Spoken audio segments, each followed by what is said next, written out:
When the scrolls of the lore masters and the sagas of the bards turn to the subject of war, they tell of fierce battles and mighty captains.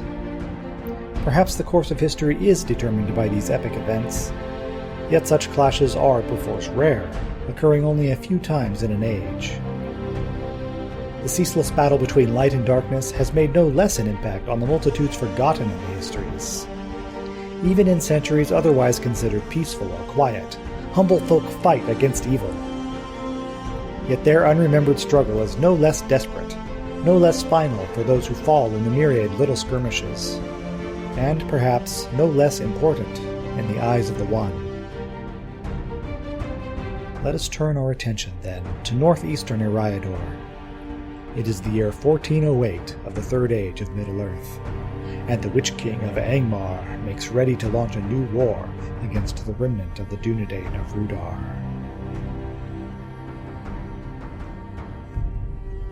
This is the Dark Mage of Rhudaur, a Middle-earth role-playing actual play presented by Geek at Arms. Episode 1, Before the Snow Falls. Welcome to Before the Snow Falls, the first adventure in the Dark Mage of Rhudaur. You, 4 dwarves, where are you from? Are you Durin's folk, or are you from the Blue Mountains in the west? West Philadelphia. Born and raised. Definitely. I was the lower Blue Mountains area of the Blue Mountain area. All right, so you are from the Arid Luan in the western part of Rhudaur, so you are wandering far afield from your home. You are almost at the Misty Mountains where Durin's folk live, at Khazad Dûm. So what are you doing in this part of the world? That's like a group question, right? Because we're a traveling band of dwarves. That is correct. It is a group question. Okay. Maybe what's everybody's brief 10-cent version of what your character is? Like if Bilbo just walked up and saw you, what's he getting? Yeah, well, my 10-cent version is that I'm hairless, so I don't get along that well with other dwarves. And I kind of craft things. I don't know. Like I like making useful things. That's kind of my general driving goal. Not sure how it ended up so far away from home. Mhenuk has enough skill to be an adequate village blacksmith. He's not making fine arms and armor. Maybe he could be eventually, but if he really, really tries hard, he can come up with a +5 item. But that's like a extraordinary effort for him. So he's definitely a hobbyist. Now we know you're a hairless dwarf, and we know that your appearance is abysmally low. Yes. Are you hideous to non-dwarves also? I'd say not hideous necessarily, but it's also clear that I'm not like the other dwarves. You know, like it's not as bad of a reaction as with dwarves, but so you're probably going to just be mistaken for a gigantic hobbit. Yeah, I guess that would make sense. Any other thoughts on why this band of dwarves is wandering so far from home? Where are we again? You're in Rhudaur, which is, if you remember the books, it's the area between Weathertop and Rivendell. Oh. The last bridge is there. Mm-hmm. So Weathertop is off the map to the left. And then if you'd follow that eastern road, Rivendell is off the map to the right. We have down here, this River Bruinen is the one that the Fellowship, that Aragorn and the Hobbits had to cross to get to Rivendell while they were being chased by the Nazgul. Yeah.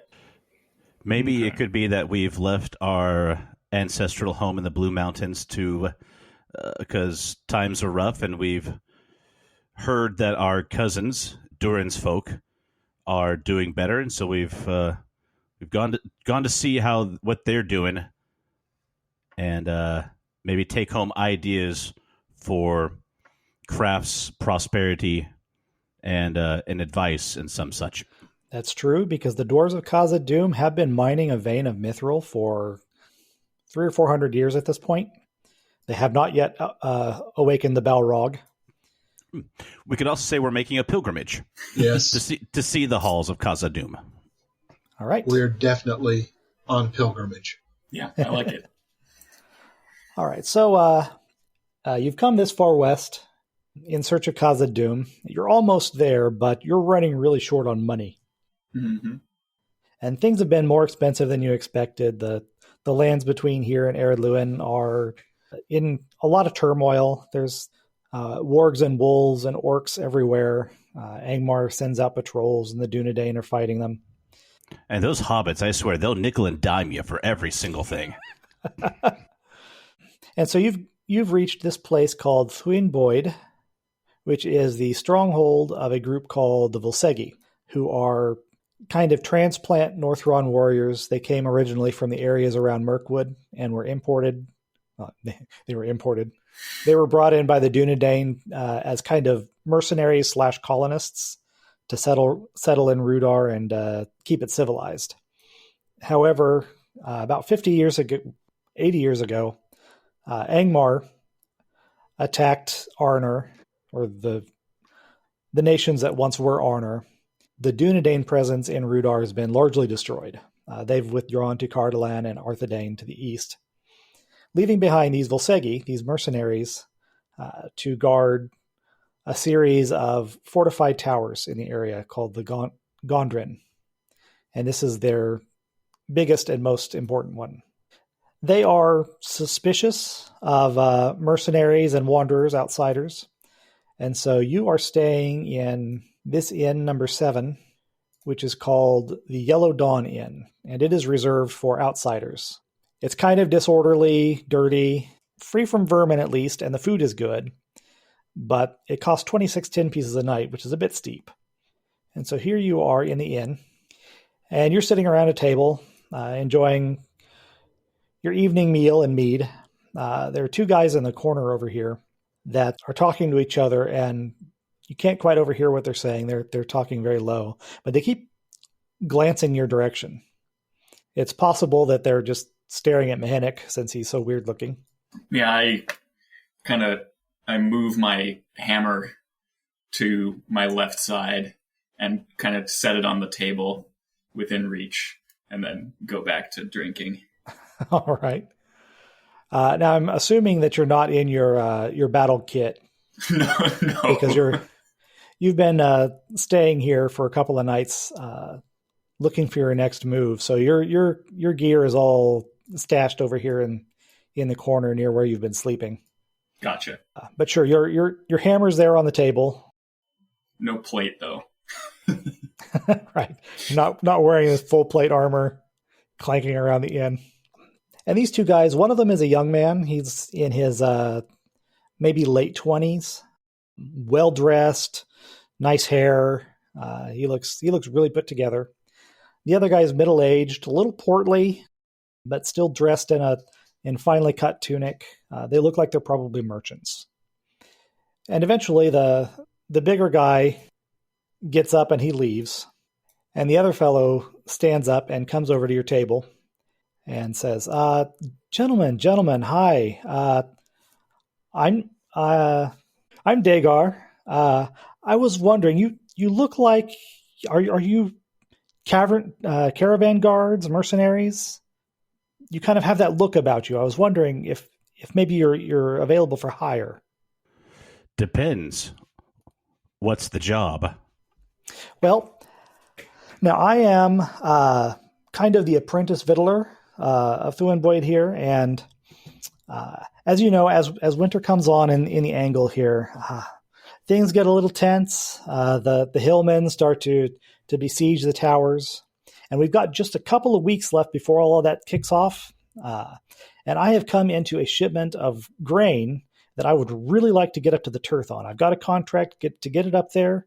I've got 2 weeks to get that done, but the trouble is I don't have anybody to guard the wagons.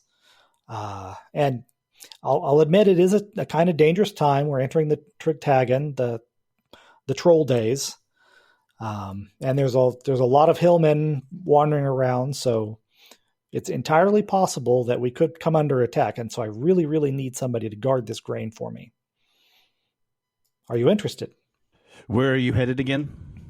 We're headed toward the Turthon, which is up on the East Road near the River Bruinen. You guys are familiar enough with the territory that I'll go ahead and show you that on the map. So you are currently here at Thuan Boyd, and the Turthon is up there. So as the crow flies, that's 60 miles or so. Well, technically it is on the way. I would be interested myself as long as my compatriots are all in accord with this. We move together as a sort of fellowship, and if there's any dissenters, then we must discuss it. Other character, how many days journey is it, like with a cart from here? 60 miles It should too far. It should take anywhere 4 to 5 days, depending on the weather and if there's any trouble. A well-ordered caravan should be able to cover about 20 miles a day. What's the pay? I have a budget for 1 silver piece for each of you per day, and then a gold piece each upon delivery. And I'll cover all of your rations, the mead, while we're on the journey, and we'll have a nice celebration at the end. I've got a big cask. 4 sets of eyebrows just shot How up. much meat are we talking? Well, of course, I don't want you carousing on the journey, so there will be a cup or two per night when we're on the way there. But once we get there, I'll have a whole cask. We'll crack that open. It's some of the good stuff. I'm telling you. I mean, what you're drinking here, it's a step above that. And by I the can way, assure you there won't be any carousing. The meat and ale in this establishment is quite good in spite of the quality of everything else. Wherever I go, I'm the designated pilgrim, so there won't be any carousing on the journey. Oh, he's funny. This is already turning into a dwarf house. So you'll be with us then? Yes, I do intend to accompany the train this time. Normally I wouldn't go, but this is an important shipment for me. To be honest, do you mind if I sit down to have a drink with you? And he pulls up a table beside and me. he waves his hand over to the barmaid, who brings over another round for all of you on his tab. I'm watching his body language very closely. Make a perception roll, please. Okay. And this is a light maneuver for the purposes of experience. Okay. And then, so I got an input value box with a modifier. What is that asking me for? Where's my modifier? Give it plus 10. And It'll be in the maneuvers. Maneuvers difficulty. Gotcha. Who is doing it? This is Mhutvak. Mhutvak. Okay. How did you manage that? You rolled. Don't know. Oh, it exploded negative. Wow. How did I? How did I understand? Wow. Okay. You think that this guy is full of it. I mean, he is obviously hiding something. Which plays right into my pessimism. I mean, you need a job, and it's obvious you need a job, and he's offering you exactly what you want. That's suspicious. Yes. Just out of curiosity, Brian, why I just put this as rolled perception and failed? I don't know. That's like a successful fail. Sure, that's fine. Okay. I'm going to put failed with an exclamation point. Thanks, James. How do you the rolled exploding dice work in this game? I'm sorry. Bofin. If you roll below a 5, I think, Okay. you roll another D100 and it's subtracted from that. Okay. If you roll a 96 or better, then you roll another D100 and it's added. Gotcha. And Okay. it can continue exploding forever. Okay. If you keep going. All right. So yeah, you rolled a 5 and then you rolled a 94. Ouch. So Hey, let's get these out of the way now. yeah, That was like me rolling a -1 on my appearance. right. Yeah, that was impressive. All right, so he's drinking with you. Mhutvak thinks he's full of it. What? Obviously, we're about to head into the troll days, but what kind of possible trouble are you hoping to keep away by hiring us? Oh, well, typically coming into this season, the adult trolls will be teaching their young how to hunt. Now, they don't generally want to go after, a nice, well-armed party, a caravan of our size. So we probably don't have to worry about trolls unless they're just like really out in numbers. The thing I'm more concerned about really is the hillmen, because they're going to be looking for whichever one of the towers that they want to lay siege to this season. And so they'll sometimes take the opportunity to attack a caravan in hopes that they can starve one of the towers out or take those supplies for their own. They're not terribly brutal usually. The worst that you can expect is maybe one or two of us might be killed and the rest taken as slaves. Wow, humane. But you all look like very capable fighters, very capable people. I'm sure that we won't have anything to worry about. The hillman bands are usually groups of 5 to 10. I think we can probably scare them off without too much difficulty. We're capable enough. Yes. 5 of us. What about your friend? Who's he? Nason. He's an associate of my father's, the kind of a clerk for the company. He won't be coming with us. He's got some business elsewhere. But we will have my personal servant, old Pad, will be coming along with this. He's an experienced warrior, and we'll hire a couple of other Reali to come with us to serve as porters and to drive the carts. Could you give us a few moments for us to discuss the venture? Of course. Good idea, Bofin. Listen, I'm going to be over next door at the other tavern, looking in on our business there. So you come find me over there as soon as you've made your decision. And he goes off to the other place. He walked through the wall. What manner of wizard is he? Send these guys to the GM lair. So, James, is it Bofin or Boffin? I thought originally Bofin, but, Okay.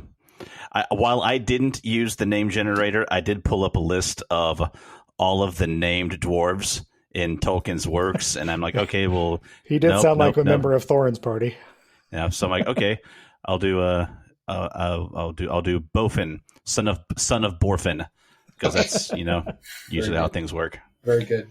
Yeah. And if I figured there are more of me. If there's a lot of us named Bofin, then, at the end, someone would say, many Boffins died in this venture.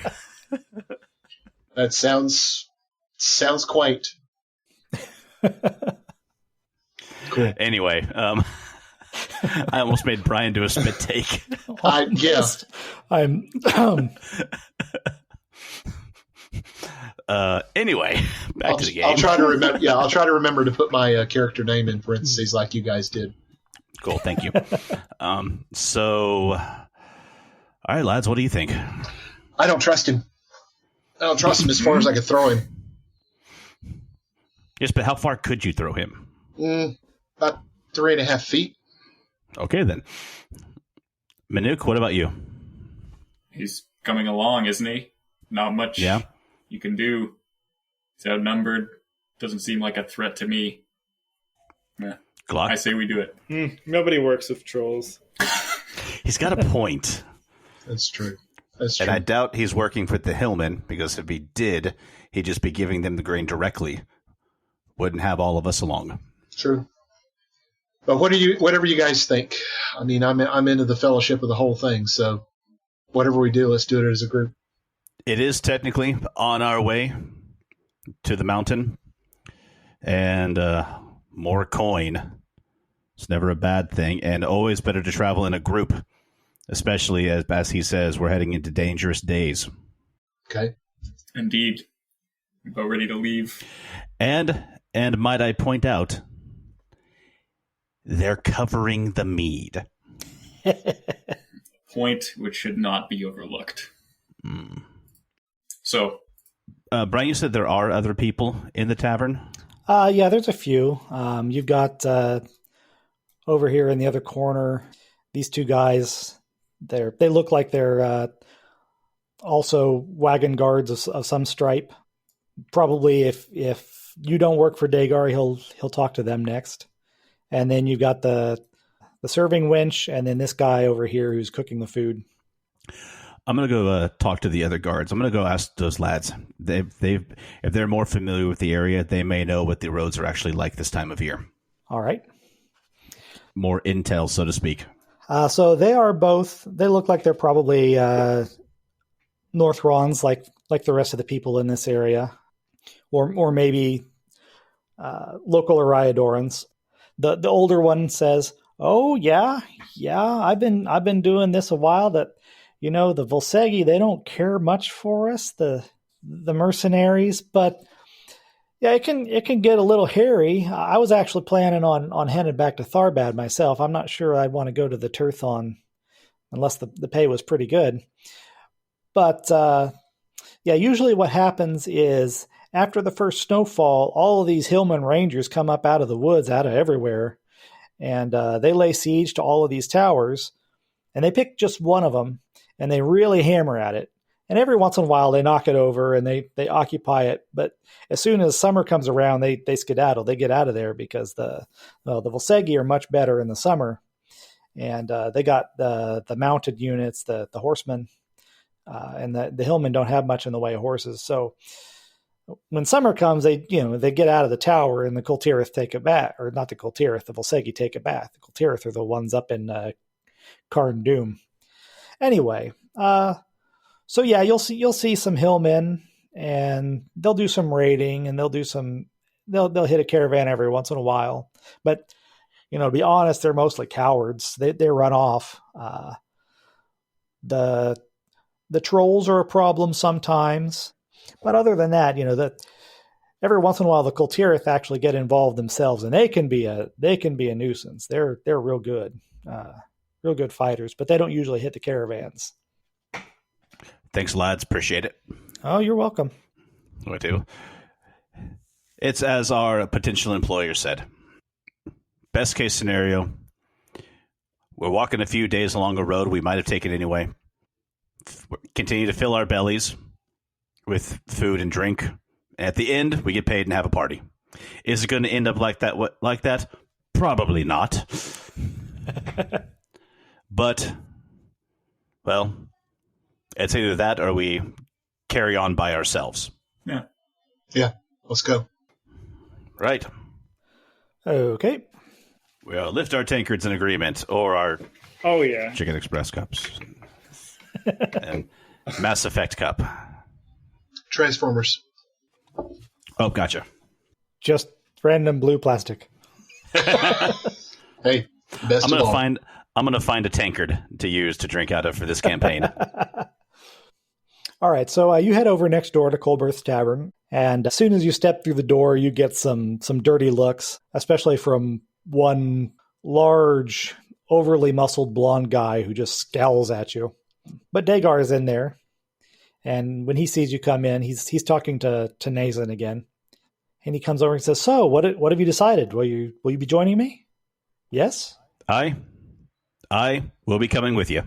You've got yourself a team of guards. Excellent. All right. Well, I'll tell you what. We're going to set out at daybreak tomorrow morning. So just come out into the main green there a little bit before daybreak. The slaves will be getting the carts loaded. You don't have to worry about that. All you need to do is show up with your weapons and armor, and we'll set out as the sun rises. Gotcha.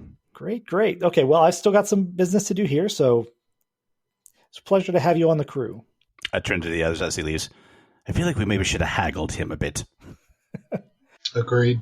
But as you're leaving, accompanied by those unfriendly stares, Nazan actually comes up to you and says, "Now I understand that you've taken the job with Dagar. That's great. I wonder if you might do a favor for me while you're on the way. You see, I've got this ring here," and he pulls this large signet ring out of his pouch. And he says, "This needs to be delivered to the commander of the Turthon. Marindel is his name. It's a payment for a debt. He'll know what it's for. I wonder, since you're going that way anyway, could you deliver it to him for me? I'll give you 3 gold for your trouble." We will do so. Yep. Thank you very much. Tell you what, make it 4 and you've got a deal. Well, that's cutting into the profits from buying this debt, but sure. Okay, 4 gold. That way we get 1 gold apiece. Yep, I like it. So he hands over the ring, and he hands over 4 gold pieces. And he gives that he gives it to Bofin because he's been the one doing most of the talking. Yeah. I will add in my other possessions 1 signet ring. All right. Who am I giving it to again? You are giving it to Marindil, who is the knight captain of the Turthon. Gotcha. So I presume you head back to the Yellow Dawn. Is that correct? Yes, I believe so. Yeah. All right. So you reclaim your table and discuss what went on. And a few minutes after you get situated, that fellow from the other tavern comes in. And he's got 3 friends with him. And they come in, and he marches straight over to your table and says, "Ha! So, a bunch of dwarves thinking they can be caravan guards." I have my hand on my flail, by the way. Well, aye, lads. I mean, if you can do it, obviously anybody could. Caravan guard, me? Ha! I am the finest warrior that Ilsegi have here. I'd not stoop to guarding some train full of women and sheep. So what I'm hearing is that you're a jobless braggart, unemployed, and bullying people in taverns, right? Thought I had you pegged. What I am is here to make sure that your kind know that you're to come in and out as quickly as possible, and we'll be glad to see your backsides. And what on earth is that thing? And he points at Mhenuk. I bristle. Ugh. And I stand up. At best you can with no hair. Yeah. His eyes just go a little wider. Yeah. His eyebrows stand on end. You're in a position to talk with the company you keep. As they say, the exception proves the rule. I don't think you know what that accent means. I don't think you do either. But thank you. I am quite exceptional. So Mhutvak has stood up, and Penda has turned his body towards him. Of course, he's across the table. So, and none of these guys are armed, by the way. I suggest you take a few steps back. He says, "You can suggest all you want, but this is my home, and you're guests here." Hey, if I cast a spell right now, will people know I'm casting a spell? It depends on what spell you cast. Either Charm Kind or Sleep. Generally speaking, Charm Kind, no, they definitely would not. Sleep, you would probably have to... It would be obvious that somebody has done something magical in the area when people just start toppling over. But they wouldn't necessarily know it was you if you were subtle enough at it. Oh, so I'm not like whipping out my spell book and reading them a story or something. No, it's a lot more internal than that. Okay. If you're doing something like casting Shockbolt, you have to actually hold up your hand and the Shockbolt flies out of your palm. So that would be pretty obvious. Okay. Gotcha. Then I want to cast Charm Kind on the head jerk dude. Okay. Make a base spells attack then, please. Do I know how to do that? It'll be on your skills list. Near the bottom is base spells. And that'll be in the combat tables, AT-9, base spells attack table. Well, base spells. Oh, in any modifier or just go with it? Spell difficulty is 20. Or risk. Maybe that was risk. Hang on. Actually, that would be the risk factor, yeah. Which I will roll that myself in secret. Oh.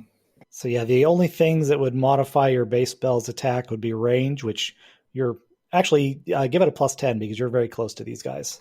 I feel like we are pretty close. And I'm going to assume, how early did you decide to start preparing to cast this spell? I don't know. Is this just like a spur of the moment thing? Like maybe 5 seconds ago. Because there's some modifications that go along with. All right. There's some modifications that go along with preparing a spell. Mm-hmm. If you don't prepare at all, then you are at -30 to the roll. If you spend up to 2 rounds, then you'd be at +0, which would be about 20 seconds. I mean, it seems... So if you decided to start doing this, when they started acting belligerent, then... Yeah, that's when it would have been. All right, so go ahead and give yourself a total of plus 30. Plus 30. 30. Okay. Oh, we're lifelong friends. All right, so then I need to consult Nice the block. resistance rule table. What was it he was casting on them again? He's casting Charm Kind, I believe. Yes, which... So what's the result on the base spells attack table? They're wearing no armor. They would believe I'm his good friend. Base spells attack table on a, what was the roll again? It's a 59. 59 on a base spell attack table is a no armor, is a -10. Okay. You weren't kidding about that. Was that a secret roll? And what level is Charm Kind? It is a 2. Okay, so then he is... All right. It doesn't seem to affect him at all. Oh, wow. Okay. He's still acting pretty belligerent. Oh. We've got Mhutvak standing with his hand on his flail, and I presume Mhenuk still has his hammer on the table, right? Yep. I should point out that none of these guys are armed. I left my axe back in the room. I start preparing sleep. All right, so it's in the corner of this room. Yeah. But I do have a tankard in my hand. Probably one of those good stout ones that you always find at places such as this. Krav Maga, baby. I look up at Beardsley there and say, right, one chance, man. You've got one chance to apologize to my friend and walk away. Apologizing to the likes of you is never going to happen. I turn to the others and I say in Cudzle, don't you just love it when they're too stupid to walk away? I'm nodding. And then, without even bothering to turn back at the guy, I spin and I slam my mug right into his face. All right. What is your no armor moving maneuver bonus? 5. 5. And his is also 5. All right. So you get enough of a drop on him that you hit him. So go ahead and make a one-handed concussion roll. Well, just go ahead and roll it straight. And where's the movement, like the base movement thing that you were talking about on the sheet? That is in your skills. If you look at for you, it would be your plate skill. All the way to the right, you'd have your total there. Oh, okay. Gotcha. Which So yours is ridiculously low. yeah, I'm not wearing my plate right now, though. Oh, that's right. You're not unarmored. I was just wondering how to calculate that. Okay, so 63 on the one-handed concussion weapon table versus no armor, right? Mm-hmm. Is 0. All right. And he is ready enough for that. He doesn't have anything in his hand, but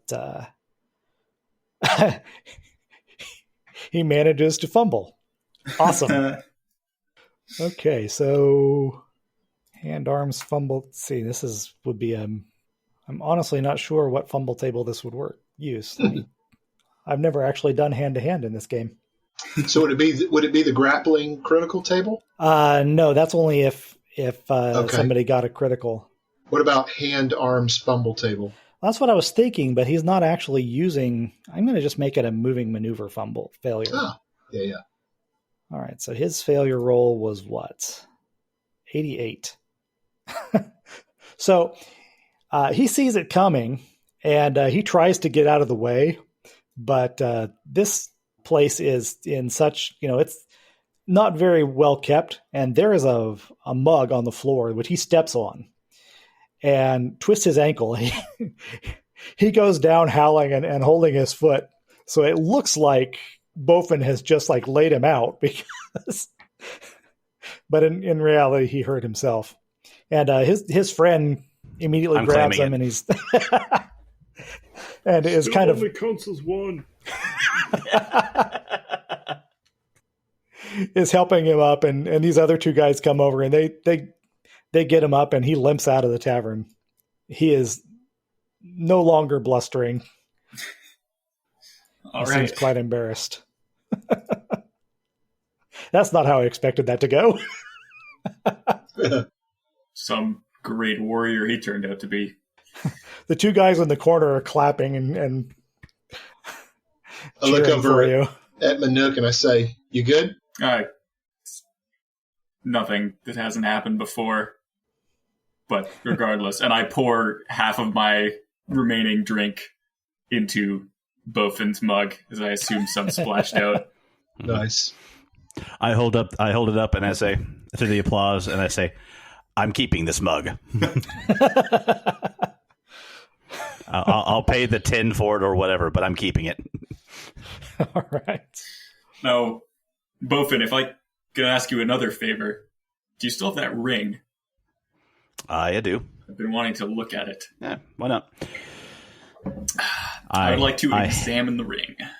Actually, I had a mind to do that myself, but since you asked, I hand it to him. You get first crack at it. I'm not sure if I have a picture of the ring or not, but it is a pretty standard signet. It's got a crest on it, made of silver, pretty heavy. No gems or anything. Is the crest something that we recognize? No, it's not. Okay. It's probably Marindil's crest, Yeah, since that's that who makes he's sense. going to. Well, I hand it back.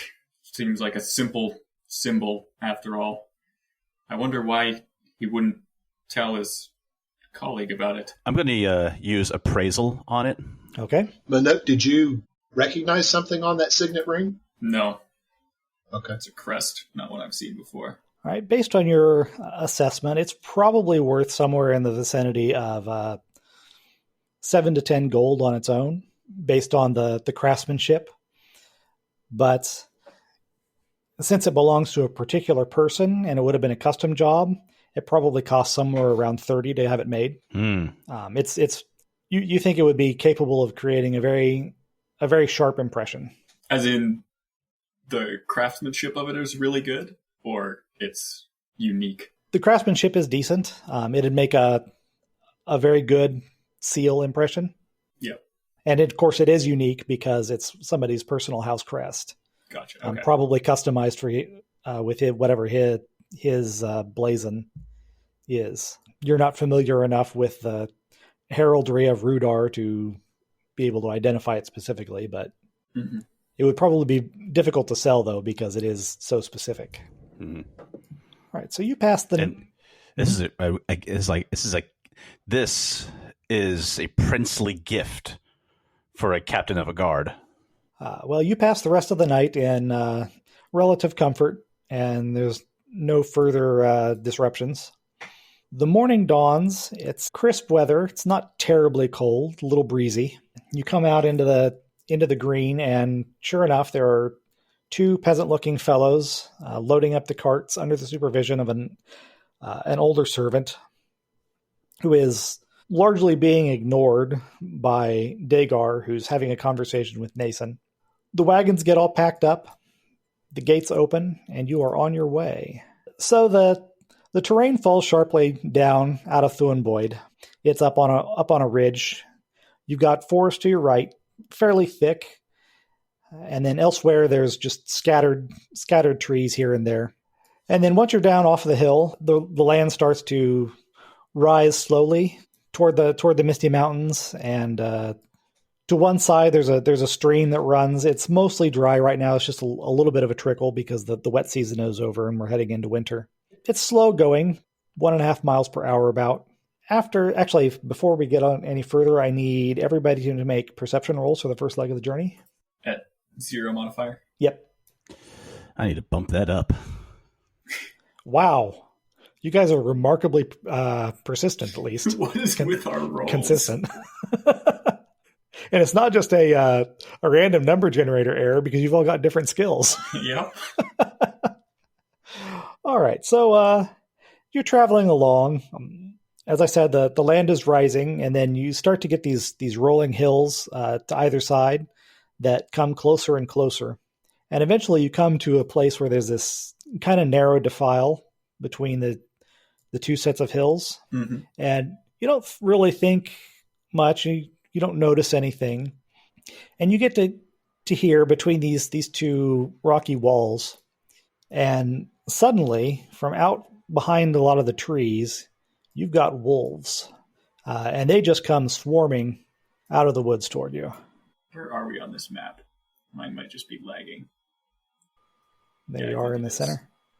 center. Can I roll my ambush skill to have me ambush the wolves the day before? No. To clarify how ambush works, if you attack somebody who doesn't know you're there and you get a critical, you can add or subtract ambush from the critical roll to get a more favorable result on the table. Okay. That's why the bonuses are so low for ambush. So do you ever roll ambush, or is it just you get to use that many points? No, you would never actually roll. Right, you'd never actually roll the skill. Okay. To perform an ambush, you would have to be hidden using the stalk and hide skill, or your opponent's simply oblivious. Mm-hmm. And it has to be an actual hand attack, not a bow or a spell. Gotcha. Yeah. And is there any way to use stalk hide in combat, or is that mostly for preparing? If you can break line of sight on your enemy, then you could hide. Gotcha. Okay. Assuming there's somewhere to hide. Yeah. So you're the ranger, so you're probably out in front, right? Yeah, yes. I've talked with Bofin, and if he may send me recon or not, I'm kind of waiting on his call. But yes, I could be out front. I'm going to stick you out here next to Mhenuk. He's the scout.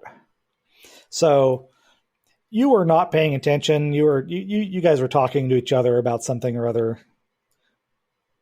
Probably jewels, being dwarves. And you look up and suddenly there's wolves everywhere. Oh, and we've also got Clentu here. Glock's familiar. I should have mentioned him earlier. You've got this like rodenty kind of creature. He's inquisitive. Occasionally likes to hide your stuff. Arboreal rodent. What does he think of wolves? He is not fond of wolves, and as soon as they start coming out, he's like diving under the sacks of grain and hiding. All right, so then the way we're going to work this is whoever has the highest moving maneuver bonus moves first, or gets to tell me what they're going to do last. So since Mhenuk has the lowest one, what is your plan this round? My plan this round is to step up beside Mhutvak so that we can't get flanked as easily. Yes. Okay. And prepare to hit the lead wolf if it's coming any closer. All right, so that one? Yep. Okay. Bofin's been rear guard. So you and Mhutvak. Mhutvak's out in front, so I'll give you the... Actually, no, you guys are highest. I need to go lowest. Initiative is reversed in this game. So it's Glock's turn to decide what is it you're planning on doing. Can I see these wolves good enough to cast sleep on them? Yes, you can. What's the range on them? Actually, I pull out my Glock. They're 100. Okay, that's a joke that's never going to die. They're 130 feet away, so I think they're outside the range. Oh. But they will very quickly be inside range. So if you wanted to start I'm going to start prepping it. Yeah. I start singing like Twinkle, Twinkle, Little Star. So Glock is preparing a spell. What is Bofin going to be doing? Bofin is going to yell out, "Protect the horses." And he is going to... Well, even though there's one right there, he is going to move up to the two leading the cart, because if something happens to the horses, then everything is left behind. All right. Because I'm not pulling a cart. A smart dwarf. All right, so you were here-ish, so you can get to about there. Yeah, that's okay, fine. I will. Okay. Actually, are you going to run, or are you going to just take your normal movement? I'll take my normal movement, so about right there. Okay. Oh yeah, what's the scale of the squares? 5 feet, I think. Oh no, looks like they're 10-foot squares. 10-foot squares. Okay. All right, so then that leaves Mhutvak. What is it that you're going to do this turn? So this turn, I'm going to. I have my shield with me, so I'm going to pull out my my flail and prepare for either a strike or a ram from the wolf. All right. So are you going to use your entire? One-handed. I'm sorry. Go ahead. You can parry, which you would use part of your offensive bonus Okay. to reduce the attack of your enemy, but that would mean on your strike that it's reduced by that amount. So you can block and parry and attack in the same turn. Okay. Or you could use your entire offensive bonus to parry if you like. I would like to mix it up. All right. So how much of your offensive bonus are you going to use to reduce his attack? Okay. And so where am I looking at that number? The offensive bonus is in your weapon skill. You look at one-handed concussion, and you got that 51. Okay. That's your offensive bonus. Very good. All right. So I'm going to put I'll put 10 of the 10 of those towards my parry. Okay. And then attacking with the rest? Yes, please. Against whichever one comes closest to you first? Yes. All right. So the first thing that happens is the spell starts getting prepared. Nobody is using any missile weapons among you guys. Let's see, I think Dagar. Yeah, he has a short bow, so he's going to take a shot. So can somebody look up 79 on the missile weapons attack table, AT4? Versus no armor? Versus no armor, correct. You said 79? Yep. 79 on the missiles versus no armor is 0. All right, that's what I thought. All right, so his shot goes wide. And then we have moving maneuvers. Nobody's doing those. And then melee attacks. So this wolf is going to come from Mhenuk, and this one is going to come from Mhutvak. All right. We'll do Mhutvak's first because he's got that cool parrying thing going on. So his defensive bonus is 40, minus 10 is 50. I'm sure this is tooth and claw, yes? Correct. Ouch. Ooh. Tooth and claw. What kind of armor are you wearing? I have rigid leather. 125 versus rigid leather. 18C. Okay. What does that mean? That means he got a C critical. James record 18 hits taken and a C critical to self. And on the puncture critical table, we've got a 79. The wolf or did James take that? Mhutvak took that. Yes, Mhutvak took that, yes. That is no wrong. So 18 hits. So the wolf grabs you by the lower leg, and you are minus 25 to activity and stunned 1 round because he has savaged your leg. Okay. And also 3 more hits. Ooh. So how many did he take initially, Jacob? 18, I think. 18. All right. He took 18. Yeah, so 21 total hits, right? Mm-hmm. So Blackjack. my parry was not enough for me to be able to attack back. Is where you're Well, no, you will still get to attack back because this happens simultaneously. Yeah. Okay. So you don't have to worry about the minus 25 quite yet. So go ahead and make your attack. Hit him with your flail. All right. One-handed concussion and Wreck him, brother. and I'm taking the minus 10 off that, right? Correct. Okay. So And actually, he's got the defensive bonus also. So let me. hopefully we're wrecking here. You are 60. not. Okay. Yeah, no, 60 against no armor is still 0, which I assume means Okay. a miss. Okay. Yeah. So then wolf number 2 is coming for Mhenuk. All right. And your defensive bonus is 5. Where's that calculated? It is. I've got too many windows open. On the personal tab, Yeah. it's the top row of that little grid of. I see that. Yeah. Cool. So what does armor do for me? Does that increase? Armor modifies the table. You're less likely to get a critical hit against you in the plate. Oh, I see. So it changes the column on the table, and then the numerical value is not effectiveness, but how much it affects your movement. Right. Okay, yeah. So 70 against plate is 2 hits. Okay. So you take 2 hits then. Who was that?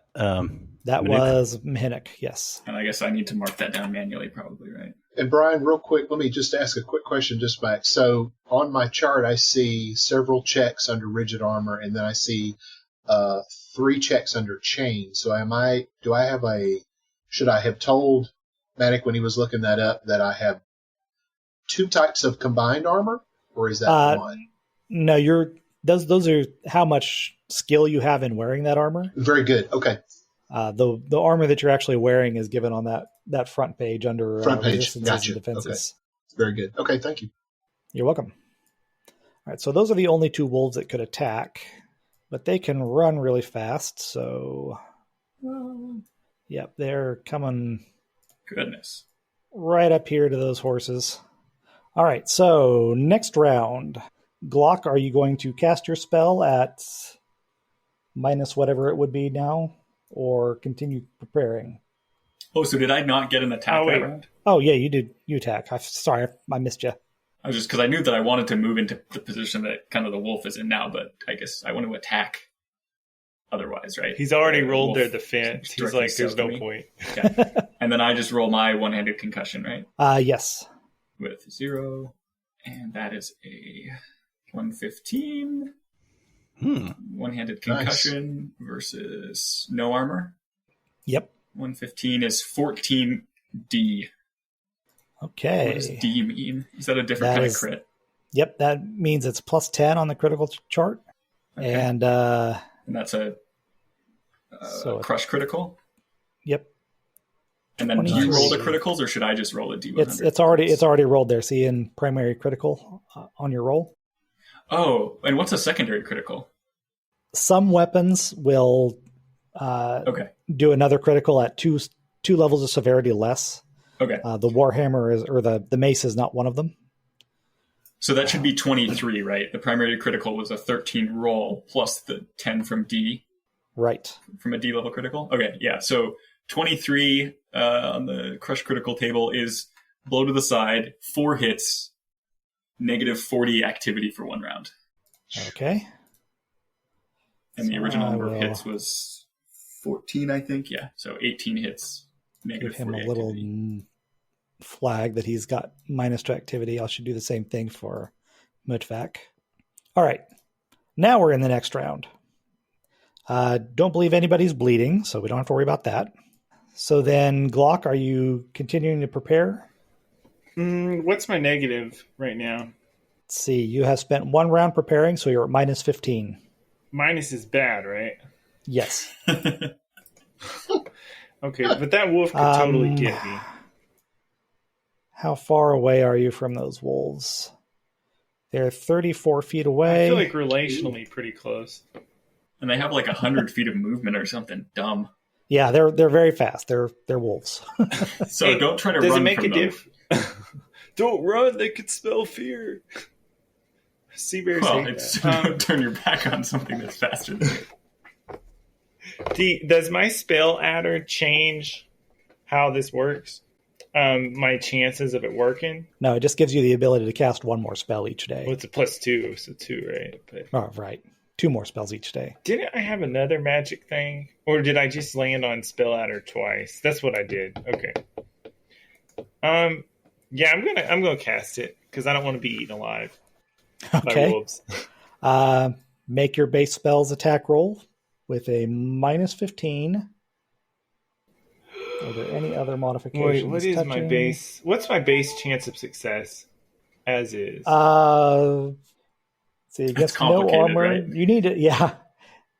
As long as you don't roll a 4 or less, the spell's not going to fail. But the higher you roll, the harder it is for them to resist. Oh, okay. Well, I'm going to do it with -15, but +20 for style. Not really. I know that's not in the rules. Oh, dude, I roll a 56 and a 59. And never base spells attack table? Yes. Yeah, 56 versus no armor is -5. All right. So then, what's the description on sleep? Oh, I guess I got to decide which sleep I was casting. There's 2 of them. I'm going to cast Good Night Sleep. Well, Troubled Sleep. No, there's causes targets to fall into a natural sleep. The total number of levels that can be affected is 5. All targets must be in caster's field of vision. And I have cast a higher level cast that does 7 levels. I'm assuming I would have a vague idea how many levels we're seeing right here. According to my chart, they're level 3, but that seems like kind of ridiculous for wolves. So I'm going to say they're level 2. These wolves have been around. Yeah. They're like us. So the first level one would probably take out this group if they all failed. You could, with sleep 7, you could take out 3 of them potentially. Okay, my high level one. Yeah. Yeah, I want to do that. And how many spell points does that take away? What level is the spell? Level it 3. Takes it's a number of power points equal to the level of the spell. Oh. Wait. I'm going to use my adder, right? Okay, if you use your adder, then it doesn't take any spell points. You just reduce your adder by 1. Oh, okay. I'm doing that. Is that permanent? No, it recharges every day. Okay. I plug it in. All right, so 2 of them are asleep. Woo, woo. Okay. Right. These 2. Well, whichever 2. Ooh. So 2 sleepy wolves. All right. That's what. And this is a natural sleep, you said. Looks like meat's back on the menu. So, do they wake up again? Why did you say that, Jacob? I'm just wondering. They will if something wakes them up. Okay. So let the sleeping dogs lie. Yeah. Gotcha. This was a terrible idea. Actually, it wasn't.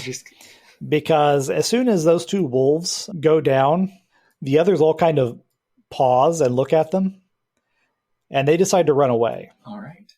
But because movement happens after combat, Mhenuk and Mhutvak, if you want to take another swipe at the ones next to you, you may. Yes. Yeah. Is there a penalty for like disengaging from the wolf that I'm directly fighting? There is not. No. Okay. Yeah, because in that case, I want to move to protect the horses and swat at this guy. Okay. Do you want to actually like move in between them? Because you can do a 10-foot move as part of your attack. Yeah, and how far is 10 feet? It's 1 square. So I could move like there. Yep. Okay. Yeah, and then attack him from there. Yeah. All right. Go ahead and roll that attack. Modifier 0. 144. Nice. Now that's a roll. And 144 against none is 22E. So I assume that means 20 to the critical, right? Plus 20 to the critical, and you rolled a nice round number. So this will be a fun one. And I rolled a 90, so that would bring it up to 110. So let me check what the critical on that is. This is fun just for bashing things. So, yeah. 110 on the crush critical is crushes hip plus 35 hits, stunned for 2 rounds, active the following 4 rounds, but then dies of nerve failure. Wow. So that is a dead wolf. Eventually. Is it dead straight away with 35 plus 22? No, he's got actually quite a lot of hits. 57 hits. Okay, but he's stunned for 2 rounds. So a nice loud yelp as Mhenuk smashes this wolf in the hindquarters. What about Mhutvak? Do you want to take a swipe at one of these guys? You better believe it. I hope it's a good one. How do I record that hit against that wolf, Brian? That was an E critical against a level 3. So this will be the full roll but still no modifier, correct? Correct. Okay. Nope. Oh, ouch. You fumbled. Oh, no. Actually, let me double check, make sure that that's actually a fumble. What was your actual roll? A 2. Yeah, that's definitely a fumble. And unfortunately, the flail... This is where John dies. Maybe. It's like that scene in Return of the Jedi when Wicket is swinging around the sling and it just wraps around his head. Yeah, not funny, but okay. Is this a hand arm fumble? Sorry, mate. Oh, Yeah, you're good. Hand arms fumble, and there's some modifiers, I think, at the bottom. The flail is a 2-handed weapon. It just spins, and it begins to fly off. So the flail is 2-handed weapon? So is it 2, or is this a smaller one? If I wrote flail, then it's the actual 2-handed flail. Oh, yeah, you were using a shield, weren't you? Yes. I was kind of thinking that my flail was more of the one-handed, almost like the Morning Star type. But I mean, if I can modify that as need be. Did you have a secondary weapon also? The secondary weapon is a bow with arrows. Okay, so you just have the two. Yes, just those two. Yes. All right. Well, in that case, let's assume that it's a Morning Star instead of a flail. Okay, I'll edit that. Yeah, so that way you don't have to take the Sea Crush critical. It would also come with fumbling it. Okay. So then one-handed concussion is minus 20, right? That's good. And he also takes a B puncture critical because it's sharp. So what do you need from me? You need the 30 minus 20 on the fumble table. Right. And then a B critical puncture. Right. I'll need you to make, John, you'll need to make another D100 roll. A D100? Okay. Yeah, right. minus 10. All right. So okay. I'm doing one D100 minus 10? Yep. Okay. Yeah, so the hand-arm fumble on that is, on 10, is you slip if your weapon is one-handed and non-magic, it breaks. Oh, no. That's not right. Hold on. Is our fumbles recorded, Brian? I don't remember. There wasn't a section for them. That's why I asked. Put it in the miscellaneous points. Okay. Column or row. Yeah. And then that's going to be what the puncture critical is? Is that right? Yes. Okay. You rolled 47, and that is minor forearm wound plus 2 hits if no arm armor, stunned 1 round. Okay. Yeah, and I am wearing some type of... Do you have arm greaves? Arm greaves, yeah. I have arm greaves and leg greaves. Okay, so you don't have the extra stun, but... Plus 2 hits. All right. So it's exciting. It's probably a good thing that the wolves are running away, since Mhenuk managed to slip and somehow break his weapon. Or Mhutvak, yes. So they run away. You do have these 2 that are asleep. What do you want to do about them? I'm going to crush skulls. All right. In that case, you got 2 dead wolves also. Looks like meat's back in so the menu. then... And how far did the one that I really hit get? Like, do we see it fall? Oh, right. I forgot about him. Because it was stunned for 2 rounds, and then 4 rounds later it dies. So he gets a couple hundred feet away, unless you want to take it out before it's done being stunned. No. All right. So, yeah, he gets to about here and expires. And I pushed the wrong button again. So we've got a 2 level 2 kills for Glock. And a level 3 kill for Mhenuk. There we go, guys. Can you eat wolf? Health valuable? You can. It's a little stringy, tough, but cooks up. It's all the nice. Rage in China. Well, it's all the rage in Alaska, at least. Do do this actually thing. eat wolf in Alaska? Yeah, they do this thing where they take a knife and they dip it in blood, and then they affix it to the ice. They put it on a hole in the ice, and the wolf will come up and lick the blood off, but because the blade is cold, it doesn't realize that it's cut its own tongue. And so it's bleeding onto the knife, licking the blood off, and it's bleeding to death while it's licking this knife. And then the wolf dies, and they come and they butcher it. Wow. So now you know how to catch a wolf in Alaska. That's amazing. That's pretty dang metal. Alaska is in general. My little brother hasn't mentioned eating wolf. So I have to ask him about it. I don't imagine that everybody in Alaska does that. It's probably just mostly the, I want to say Lossoth, but that's that's the Middle Earth version. Like Inuit. Various Inuit tribes, yeah. Yeah. Lossoth. You've driven off the wolves. Dagar is a little bit overexcited about that. He wasn't expecting wolves of all things in the middle of the day. But since none of the horses have been injured, you do have Mhutvak, who's got some damage to him. What was his problem? Oh, yeah, his lower leg. Mm-hmm. So he's going to need some medical attention. Let's get him into a cart. That's just a flesh wound. Also, his Morning Star is broken. Right, if anybody has a spare weapon. Yeah, I don't have a spare one. I can try to smith the Morning Star Wait, back he together. doesn't start with 2 weapons? I have bow and arrows. Yeah, he has a bow. However, if you'll recall, Oh, he can use my Warhammer. if you'll recall, I told you not to actually spend any of your money at the start. Oh, that's true. And this is why. So if you want to say, hey, Nice. I have a spare mace or something like that, you can go ahead and spend that money now and you'll have it. And there is the equipment and price table. And also, if you want to, I didn't have time to get the herbs prepared because I didn't expect you to need them instantaneously. But if we got some muscle repair herb here, oh, that's pricey. For 6 brass pieces, you could get a dose of Arnuminous, which would double his healing rate. And you'll heal one hit point per hour as long as you're not exerting yourself. I've got that. You say in bronze? I've got that in bronze. Yep. So if you go ahead and spend 6 bronze. Okay. And just change the number on my coin. Yep. Area. Okay. All right.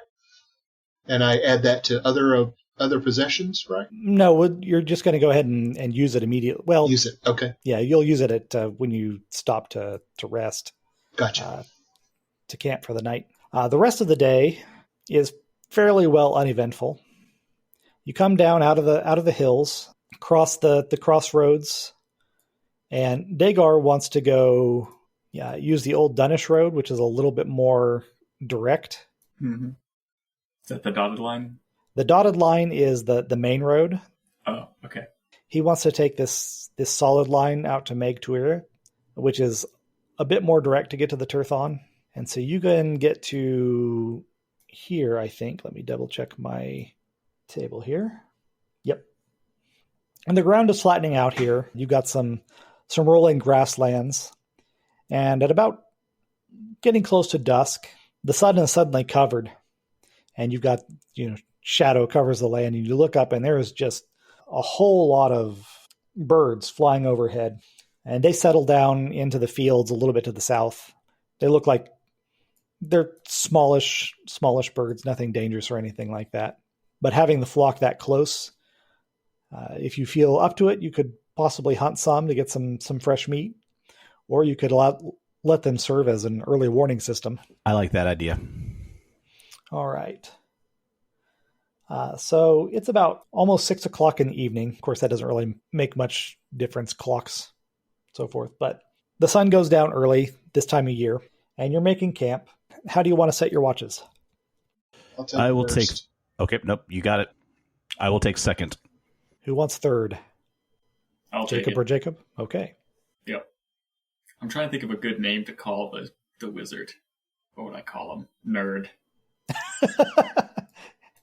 I think you want to be careful about giving people insulting nicknames.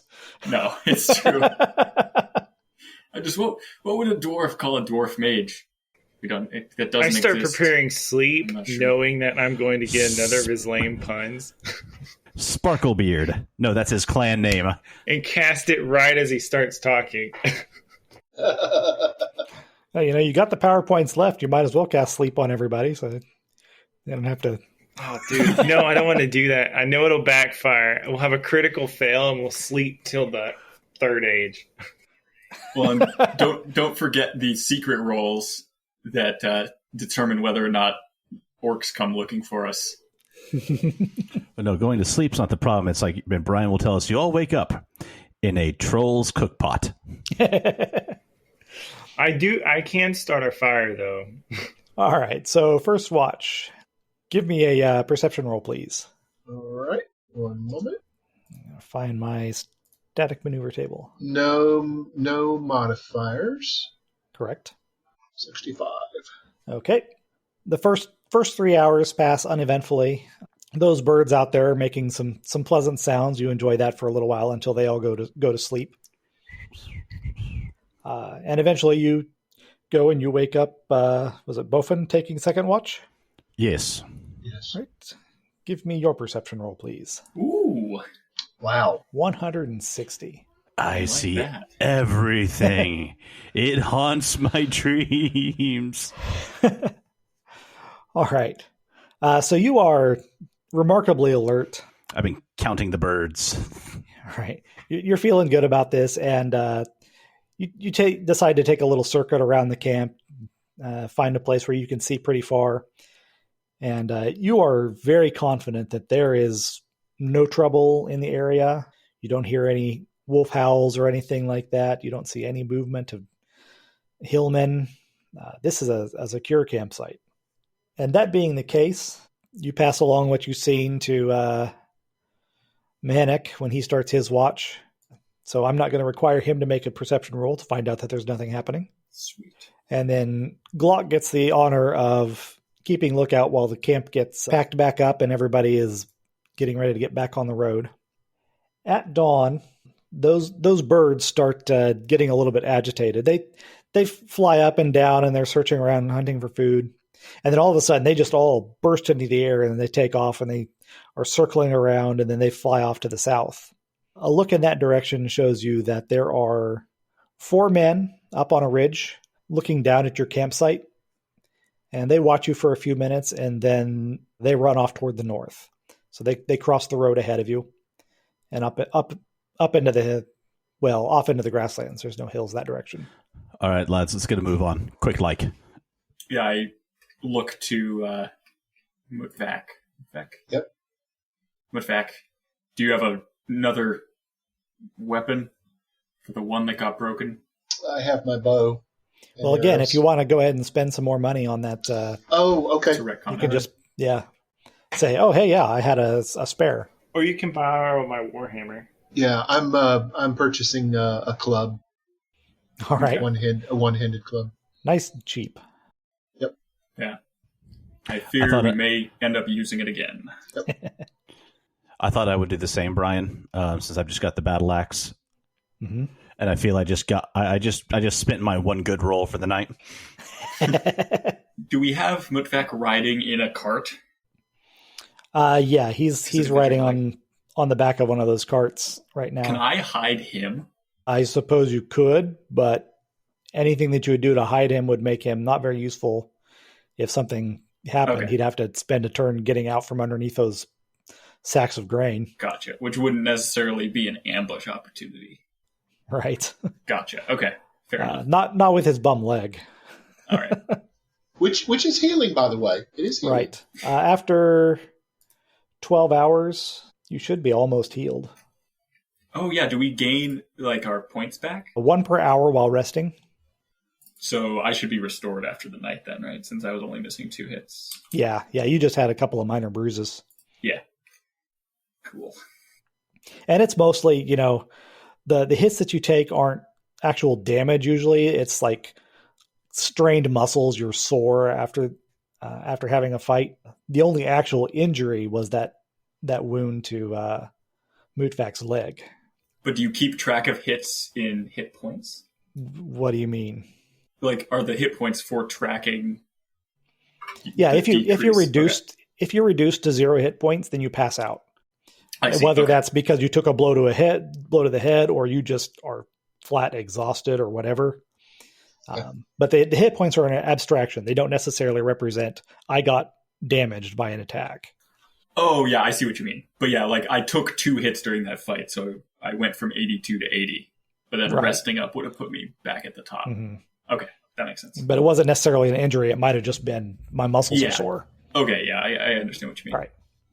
Because there's So penalties then- when you get to half, it looks like, right? In a lot of cases. Right. Mm-hmm. You'll get an offensive bonus penalty when your hit points drop too low. So then day 2, it's a little cooler, but the wind is calmer. It's still near constant, but it's not as fast as it was before. Skies are still clear. And your travel today is largely uneventful. You get all the way up to your next campsite. So you get up to about here.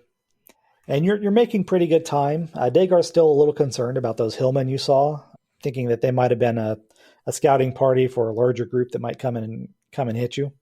But he's real happy about the amount of progress that you've made today. And he thinks that you might even skip over stopping at the village up ahead, because that'd just slow you down. Okay, are you keeping the same watches as you did before? Sure. Sure. Yes. All right. Okay. Then Mhutvak, go ahead and give me your perception Yes. roll for first watch. All right. The night passes fairly quietly for you.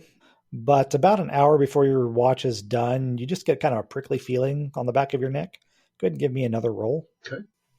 It's not, you're not quite sure what's going on, but you get the feeling that you're being watched. Okay. Second watch, Bofin. Make a perception roll, please. I presume that you've passed along this information. Yes, I have. I feel like we're being watched, Bofin. All right. Since I've been given because of his uneasy feeling, does that give me any type of modifier? Are you looking for anything in specific? I'm going to be listening for sounds and looking for shapes and shadows moving low in the grass that are man-sized. All right, then plus 20. Do I need to put the plus sign, or I just put a 20? I think just put a 20 and it should work. You'd only need to have the sign if you're subtracting, I think. Yeah, they're very at the end. 119. Nice. It's getting to midnight, darkest part of the night. Do I still have armor if I'm waking up? I would assume no, because we're still in the middle of Bofin's watch. I'm hoping you slept in it. I slept in mine. Yeah, it means I don't need to lay down. I can just kind of sit in a certain way and then just go to sleep like that. If you try to sleep in armor, you do not get the benefit of the rest. I'm not going to try to sleep in And armor. I would say definitely Mhutvak shouldn't try to do that because he needs the healing. You're right. Bofin, go ahead and place yourself wherever you think you would be for keeping your watch. Let me take a better look. Is that a wall on the south, or is that a little stream? It's supposed to be a stream, but there wouldn't be Okay. one here, so it's actually just the road. Okay, gotcha. And that's trees and bushes behind us? Yep. Okay. Is the land here going up or down from where we are? It is going up, it looks like.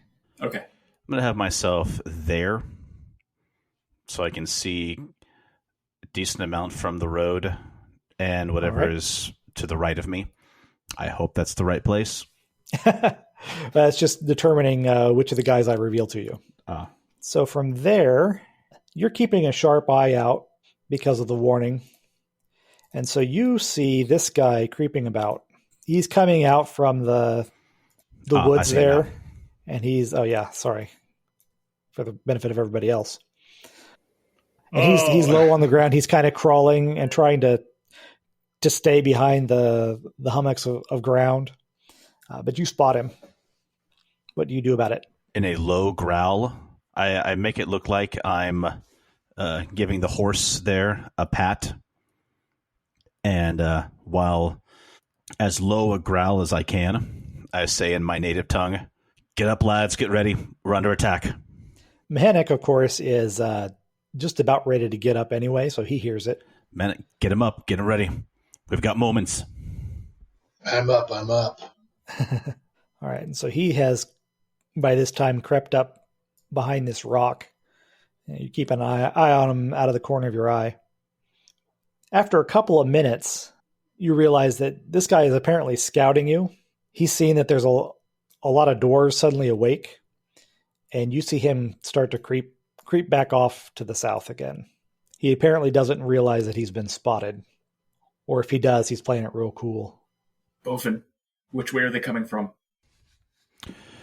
He crept back away to the south, by south-southeast. Can I see this person? Make a perception roll, please, If I look with out a for them? plus 20 bonus. All right. Ooh.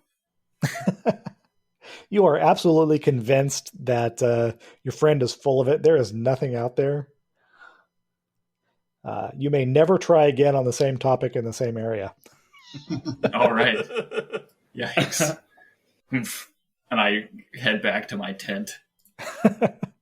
So then you've actually got the next watch. Yep. But thanks to your spectacularly bad perception roll, you see nothing, you hear nothing. And at about dawn, this is when Bofin and everybody else are going to be getting up anyway. Mm-hmm. I'm playing with the ashes of the fire instead of keeping watch. Right. So Glock, go ahead and give me your perception roll because you got fourth watch. Okay. Let's check it here. 66. You don't notice these guys until they're about right there. As soon as they realize that you have seen them when they get there, they start shouting and running forward. Since we're getting around, Mhenuk, you are in your armor. Okay. You've gotten geared up. So you are the slowest. So what do you intend to do when you hear these guys coming? I want to try to hide behind this cart. Okay. Make a hide roll, please. So is it slowest to fastest only on the first round? No, it's slowest to fastest all the time, but when it gets fluid, it becomes obvious what people are doing and what the timings are going to be. Any modifier? No. Okay. Just make a straight roll. 73 for hiding. Okay, you're hiding behind the cart. Okay. Next slowest, I believe, is Glock. Now, you saw these fellas coming, so if you want to take that first turn to prepare a spell, I will let you start at one's turn prepared already. What level are they? You cannot tell from here. They don't have a little flag over their head telling you what level they are, like in WoW. Leroy. Okay. Why don't you ask them as they're shoving their swords in us? What class was your Aye, mother? laddie. Probably smell the elderberries. You might get a clue as to how tough they are if you zoom in on one of those tokens. Oh. Oh, yeah, okay. I want to play it a little different and play Charm Kind on one of them. Whoever is like in the lead. Okay. I'm guessing this fellow over here is probably the No way his name's closest not to Beale, you. based on my Lord of the Rings reading. Bill Fernie.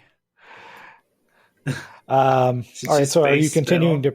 yeah, are you casting it immediately then? Or do you want to prepare for one more turn? Every turn, do I get how much do I get per turn? Let's see, where did that table go? Because it's got the modifiers on it. Base spells, attack table.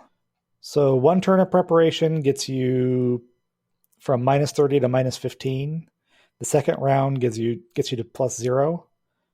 And third round plus 10, and then the fourth round plus 20. Okay. Well, So the first two rounds really get you a lot. Yes, I'm going to wait around. Yeah. All right. I'm doing a So preparing sleep. Level 3 sleep. Yeah. Okay.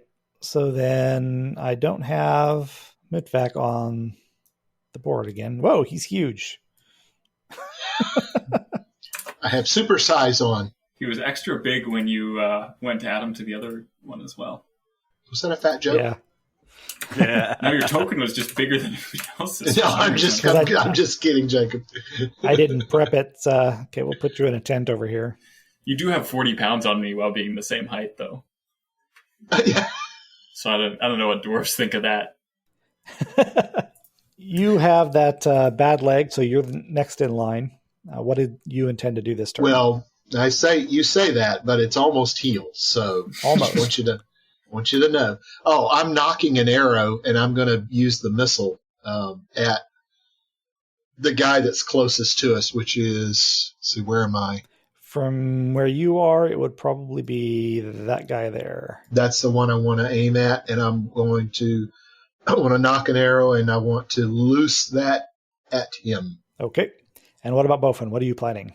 Well, I was going to go after that guy he's shooting an arrow at, but I'm going to... You can just duck. Come forward a little bit, and I'm going to let them come to me. Okay.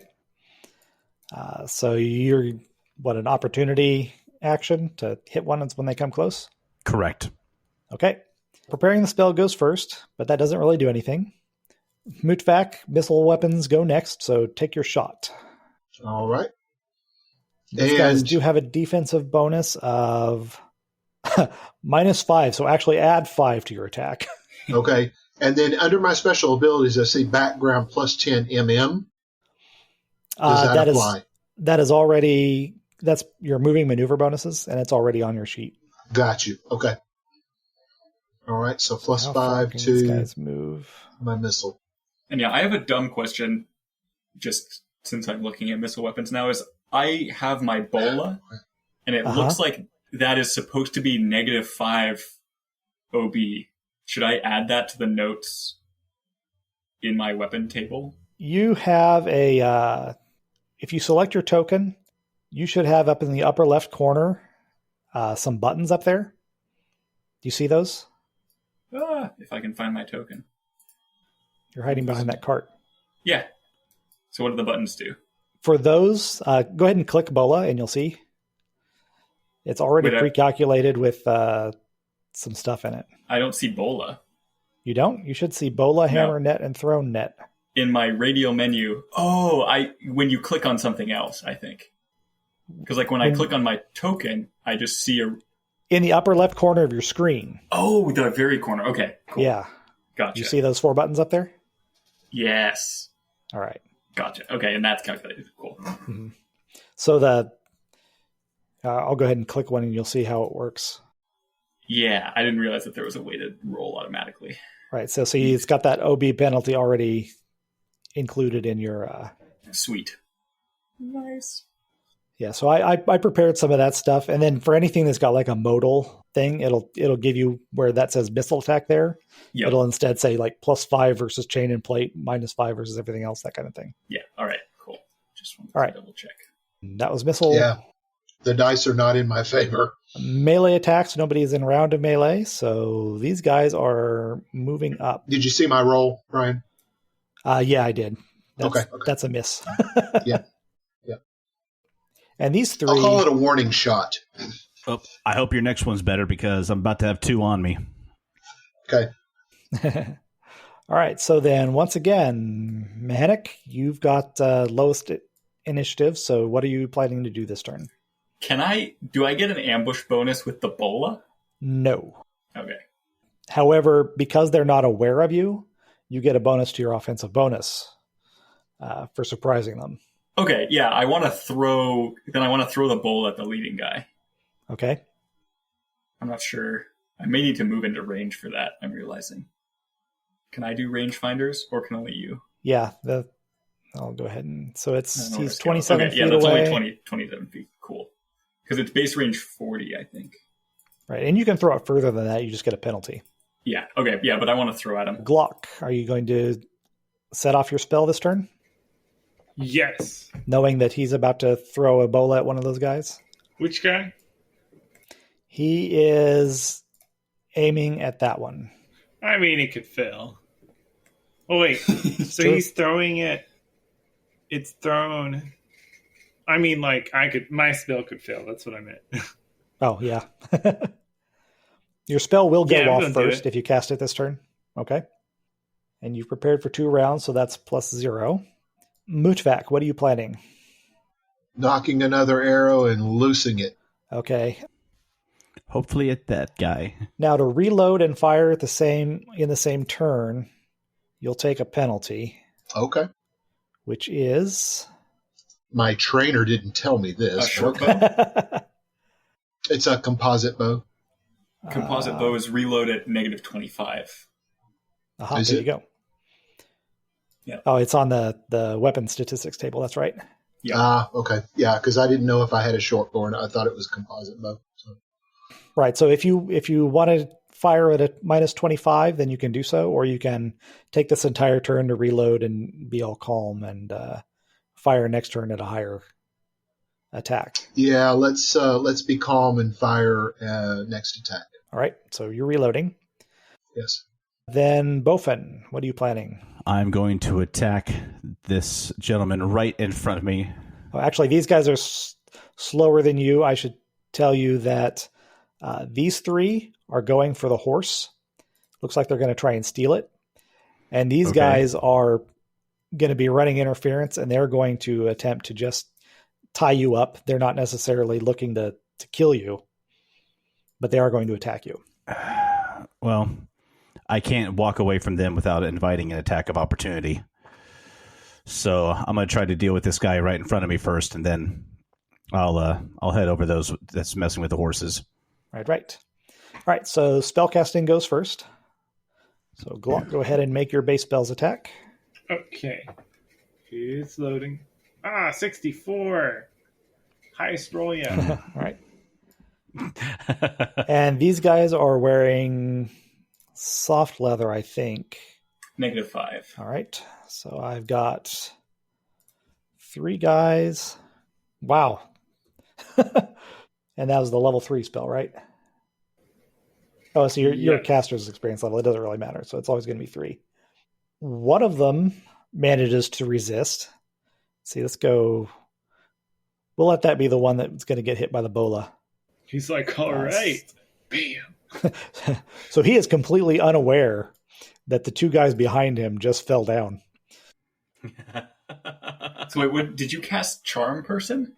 He cast Sleep. Sleep. Oh, you cast Sleep. Okay, nice. So those 2 guys fall I'm asleep. suddenly getting that scene from Shrek in the swamp where the first squad attacks Shrek. No, different scene. You know in what your I'm bush, thinking though. All right, so Mhenuk, throw your bola. Yeah.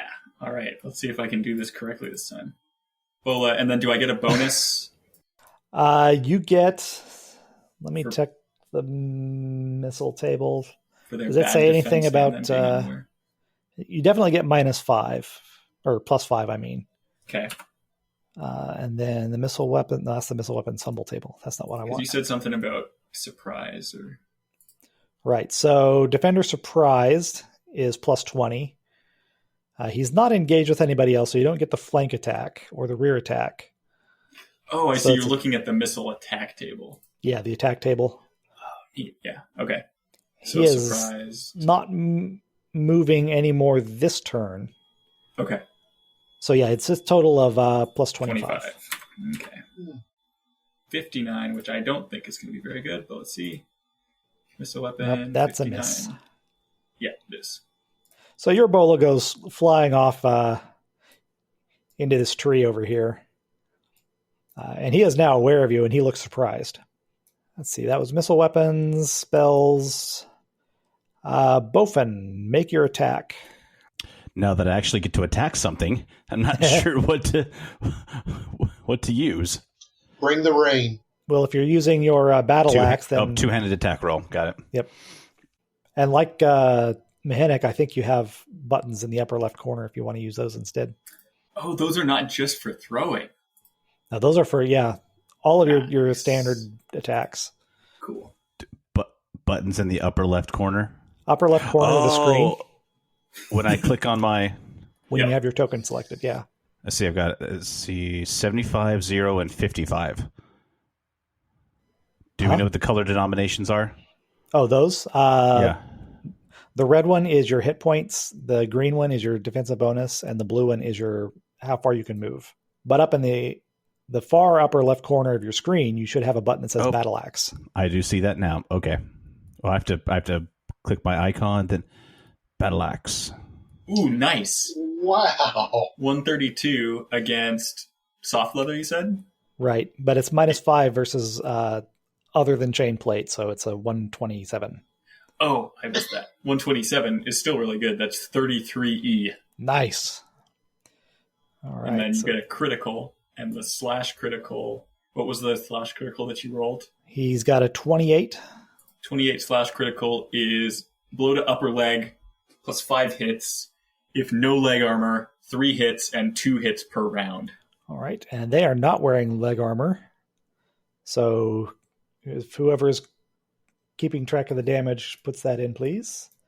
How would I translate all that to experience points for the record? You did an E critical to a level 2. So wait, did any of our people just take damage? No, just put a Dunish warrior in the list. Yeah, that's 33 plus 5 plus 3. So 41 hits and 2 hits per round. Oh. So now that I finally hit someone, Brian, paint us a picture of what happened. All right, you said that was a blow to the leg, right? Mm-hmm. All right, so The upper leg. this guy's charging toward you, shouting. He's got his spear out. You come at high arms, And as he comes forward, you just go low, sweeping that right through his forward leg as he comes down on it. And of course, he still gets to make his attack with his spear here. What's your defensive bonus again? That green number? 0. All right. I still don't understand that when I have chainmail on, how I don't get any bonus for that. Chainmail, your armor has no effect on your defensive bonus. Defensive bonus is your ability to get out of the way or to prevent something from hitting you.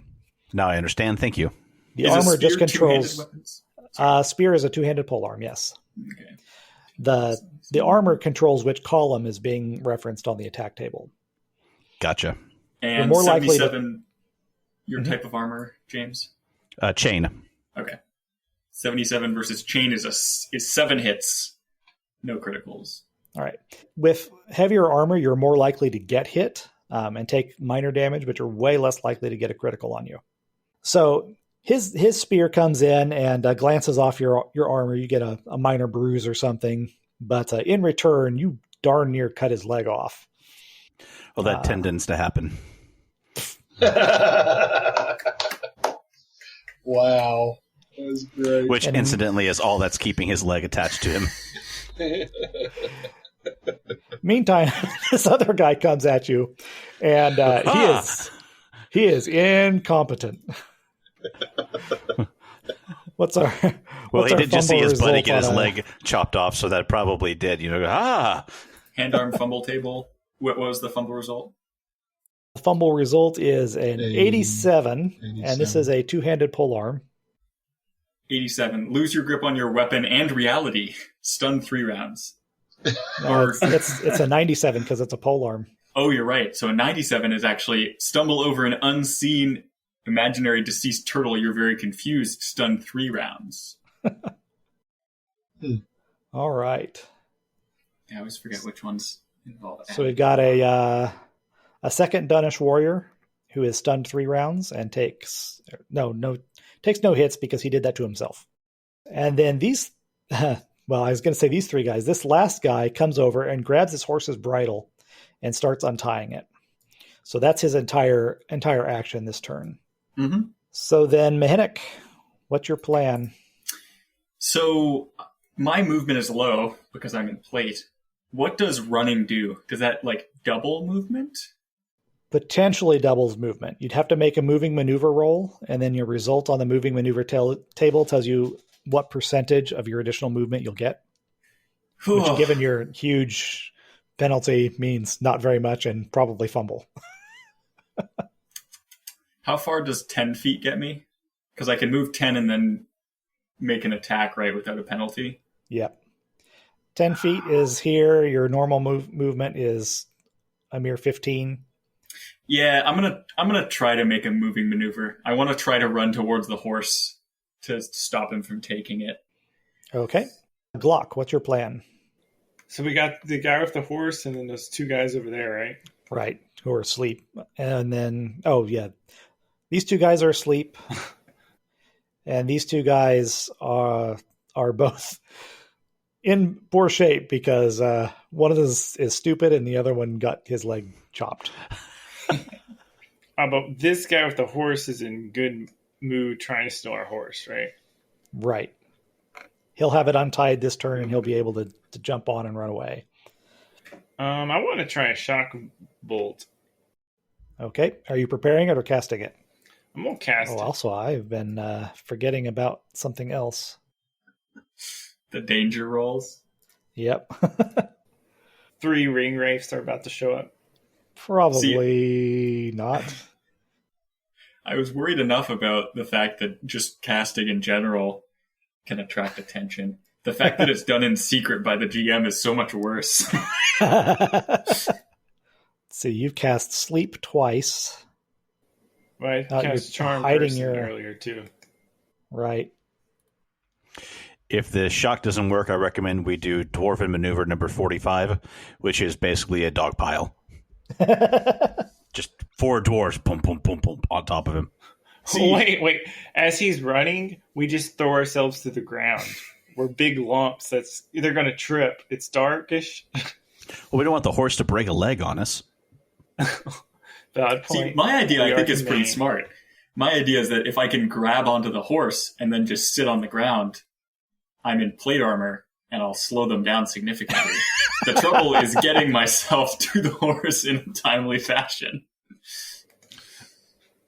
So speaking of spells, this is a directed spell, right? Like, do I get a Yes. bonus for having all those points in directed spells? Yes, you do. You'd roll your directed spells skill instead of your base spells. So I couldn't have been doing. That's only if I'm firing like a projectile, right? Right. Any bolt or ball spell. Oh, sweet. Okay, this is totally gonna kill him. Add the risk factor. This is gonna go back in time and kill his parents. Wow. Brian, I didn't realize Balefire was in this game. No, not quite. It's gonna hit him so hard, even Tolkien's gonna forget about him. So you're making a bolt spell attack? Yes. Okay. Because there's modifications for it, right? Oh yeah, there's like a whole table. Yeah, I'm looking at the attack table. Probably multiple tables. Maybe a separate book. But Brian is deep in the warrior, reading up on all the horrible things he should have been having happen to us. Right. We got Mhenuk's declared his action. Glock's declared his action. Mhutvak, what are you going to do? You going to take your shot now? Yeah, I'm going to take my shot at the stupid one Okay. to the left of Bofin, and yeah, All right. Yeah, and put him Bofin, out of his misery. yes, I'd like to do. Yep. what are you planning on doing? I'm going to come around. What is this, a tree or a bush that Glock is sitting in the middle of? It's a tree. It's Okay. nice high branches. You can get under it easy. I am going to come around directly behind dude there, trying to untie the horse and take a shot at him. Okay. So are you going to... You're going to need to make a maneuver roll to get that far and attack at the same time, or you could just move there and wait for your next turn. Let's go for a maneuver roll. Let's see what happens. Okay. So then, spells go first. Were you preparing or casting? Oh, I'm casting. Okay. Make your attack roll then. It's going to be at Negative minus something? 30. That's what my bonus is. So But it's you're at- basically a natural. What are the malices for? Because there's range modifications on this table and other stuff. Right. So he's minus 30 for spending 0 rounds, but he's also plus 35 for being... we'll call it plus 30. We'll say that those cancel out. You're pretty close. Well, actually, if you just take a step forward, because you can move 10 feet while you're casting. So that would be Yeah, we'll a do that cumulative plus 10. He is aware of you, so he's not going to get that bonus. Okay. I was standing very still. No one saw me. And am I reading correctly that the highest result for Shock Bolt is 90? Yes. Okay. Okay, so plus 10? Yep. Okay, let's see what this bad boy does. My first project. Oh my! How That did you is a manage? failure, I believe. No, there's something wrong there because he shouldn't be able to How did you do that? roll a 0 with bonuses. Something's not right. Yeah. I can't see. Did Something's rotten did in you clear Denmark. the chamber on your Glock? Did you clear the chamber, bro? Because that's Did you drop it in mud? Because those things. Did you use the button or the character sheet when you did that? I used the character sheet directed spells attack. Huh. That should, because it got all the way down to the bottom and it says, let me Wait, so it was add some more plus lines 10. so I Let can me- be sure I'm seeing the. Yeah, because you rolled a 36 plus -5. Let's see, I didn't roll, did I? Is what it's saying. See, 1d100, so -5. Wait. Skill. With a 1d100, can you roll 100? Or is it going to be, there's a 0, one number counts as a 0, and there's a 99, but there's no 100, right? There, it'll say 100 if you roll 100. But what You I'm also- trying to you figure rolled a out is 36 on the die. Try it again. See if it comes. Oh, never mind, because it wouldn't roll up 0 at the same time. Well, yeah, But, I just we, want if to. it, we can just verify it's not the. Want me to try it? Just see what happens. And I'm gonna. Wow. Yeah, see, that's how it should look, right? where is the actual Direct roll there? spell There it is, attack. 80 plus 36. Wait, is there like a no? Yeah, where's the malice coming from? That's what I'm trying to figure out. So Plus weird. 5, so that's 41. And then your skill is a total of 5, 10, 15, 20, 25, 30. Should have been 60 minus. So yeah, an 80 on the bolt spells attack table is 6 hits at a B critical. And then a critical. What was his critical roll? Primary Spell critical criticals is for- 24. Where's And the it's- spell criticals? Electrical. Spell criticals for large creatures. That's not it. No, it's Heat, cold, hand arms, missile. yeah, apparently I forgot to Wait. put in electrical. Cool. The one that we needed. Yep. I feel like Alright, it's I will not look that something you up. just assume you're gonna need. Well, it's the only spell that you have that can do a critical, so I should have done that one first. Yeah, I didn't do electricity or. So what was the actual final result? 14? I feel like it was Oh, just like of the damage table? Yeah, light charge plus 3 hits. Yeah, and I think it was 6 hits and a critical. You said 80, right? Yeah. Yeah, 6 hits and a critical. So a total of 9 hits to this guy. What was the And his critical? hair stands up on end. Nice. Let's see. Good work. All When I right, so put that then. on, Uh-huh. do I record hits that they make on people? Not the concussion hits, no, just the criticals. Okay, just the crits. Gotcha. Thank you. Right. Okay, so missile attack. Mhutvak finally. Yay. I've got no modifiers. Does he get a bonus because the guy is just laying there staring at an imaginary turtle? He does get a bonus because he is stunned. Yeah. Defender stunned or down plus 20. Plus 20? Okay. Yeah, and it's plus 25 actually because he's got that minus in his defensive bonus. That's right. But don't add the plus sign or you may lose. No, lose that no, bonus. Yeah, just 25. Gotcha. Yeah. Please. 85 versus soft leather is 6 hits. Okay. All right. Then it is time for melee attacks. Bofin, you were going to make a maneuver roll, right? Correct. Where is that? The maneuver table is under maneuver tables, MT1. And since this is pretty easy, I'm going to call this an easy maneuver. So you just roll your chain. And I should do the same thing to see if I succeed, right? After Yes. Bofin's done. Okay. 66. 66 And- is 100. Okay, so you get all the way over there and can make your attack. Woo! And since he's still untying that horse, you're behind him, so you get whatever bonus it is for being a rear attack. You said this was easy, right?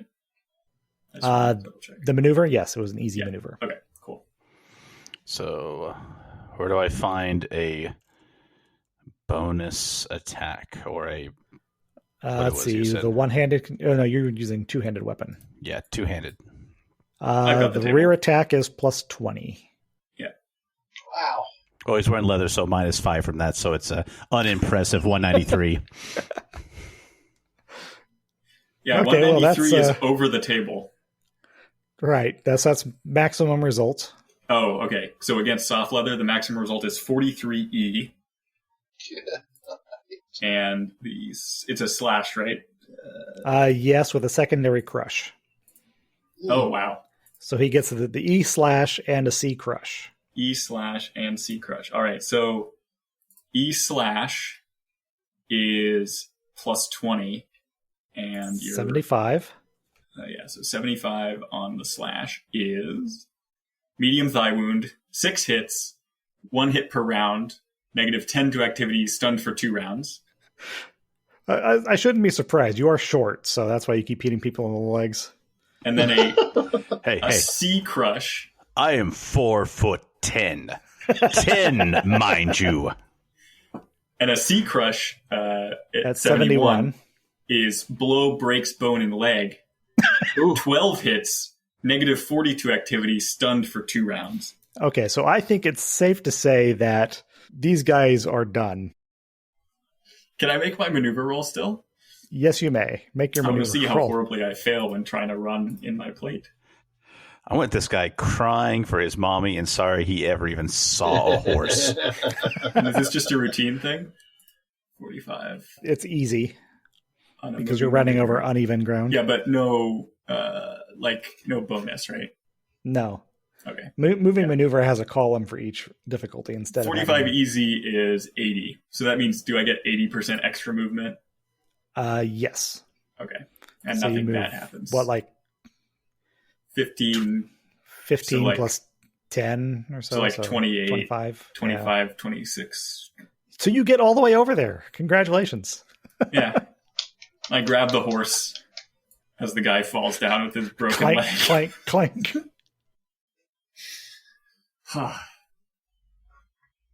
So yeah, I could have gotten there if you hadn't. This guy is running away. Mhutvak, do you want to take another shot at him in the back? Yeah. So now does he see that his friends are asleep? He's a little too preoccupied right now, but he's probably Okay. noticed. He was confused for a few moments when he realized that those 2 guys that were supposed to be helping him and guarding him didn't show up. Is that a plus 20 for rear attack as Yes. he's running away? Plus 20 for rear attack and plus 5 for his bad defensive bonus. Okay. All right. So. Oh, and plus 20 because he's also stunned. So So that's 45. 45. Oh, wow. Okay. I hope that helps me. You're bashing, right? He's missile weapon. Missiling. Oh, you're still missile weaponing. Yeah, of course. Missiling. Missile Yeah. weapons, 135 against soft leather, 22D, and that's a piercing crush, I'm assuming, on a bow. Just Oh, piercing. Yeah. Yeah, and what was your crit? 17. 17. Yeah. So glancing blow to the side, plus 3 hits. All right. Let me double check, because I may have misread that. What was your original roll, 135 or something? Yeah. 135. That's right, 135 is D, so it should be plus 10. So 25 is thigh strike. 3 hits. If they don't have leg armor, then 3 hits per round. So he's Okay. bleeding out. So he's got an arrow in his leg, so he's limping away now. Nice. But he's out of range. And you've got 2 captives, and, well, 4 captives, really, assuming that you can keep these guys from dying from their massive leg wounds. Why would you attack dwarves with axes, man? It's not a good idea. Well, they just wanted the horse. They weren't really going to... Hey, there's a bunch of dwarves with axes and spells and plate armor, and we've got leather shirts and spears. This is a great idea. Well, they didn't know about the spells or the plate armor because you can't see spells, and the plate guy was hiding behind a cart. I'm going to sit on one of the sleeping guys. Okay. So eventually they wake up. Do you do anything to tend the wounds of these 2 that are so terribly wounded? I think we should put just a quick wrap around them. So you get most of their bleeding stopped. They're not in any real position. They're both in shock. I mean, they're in bad way.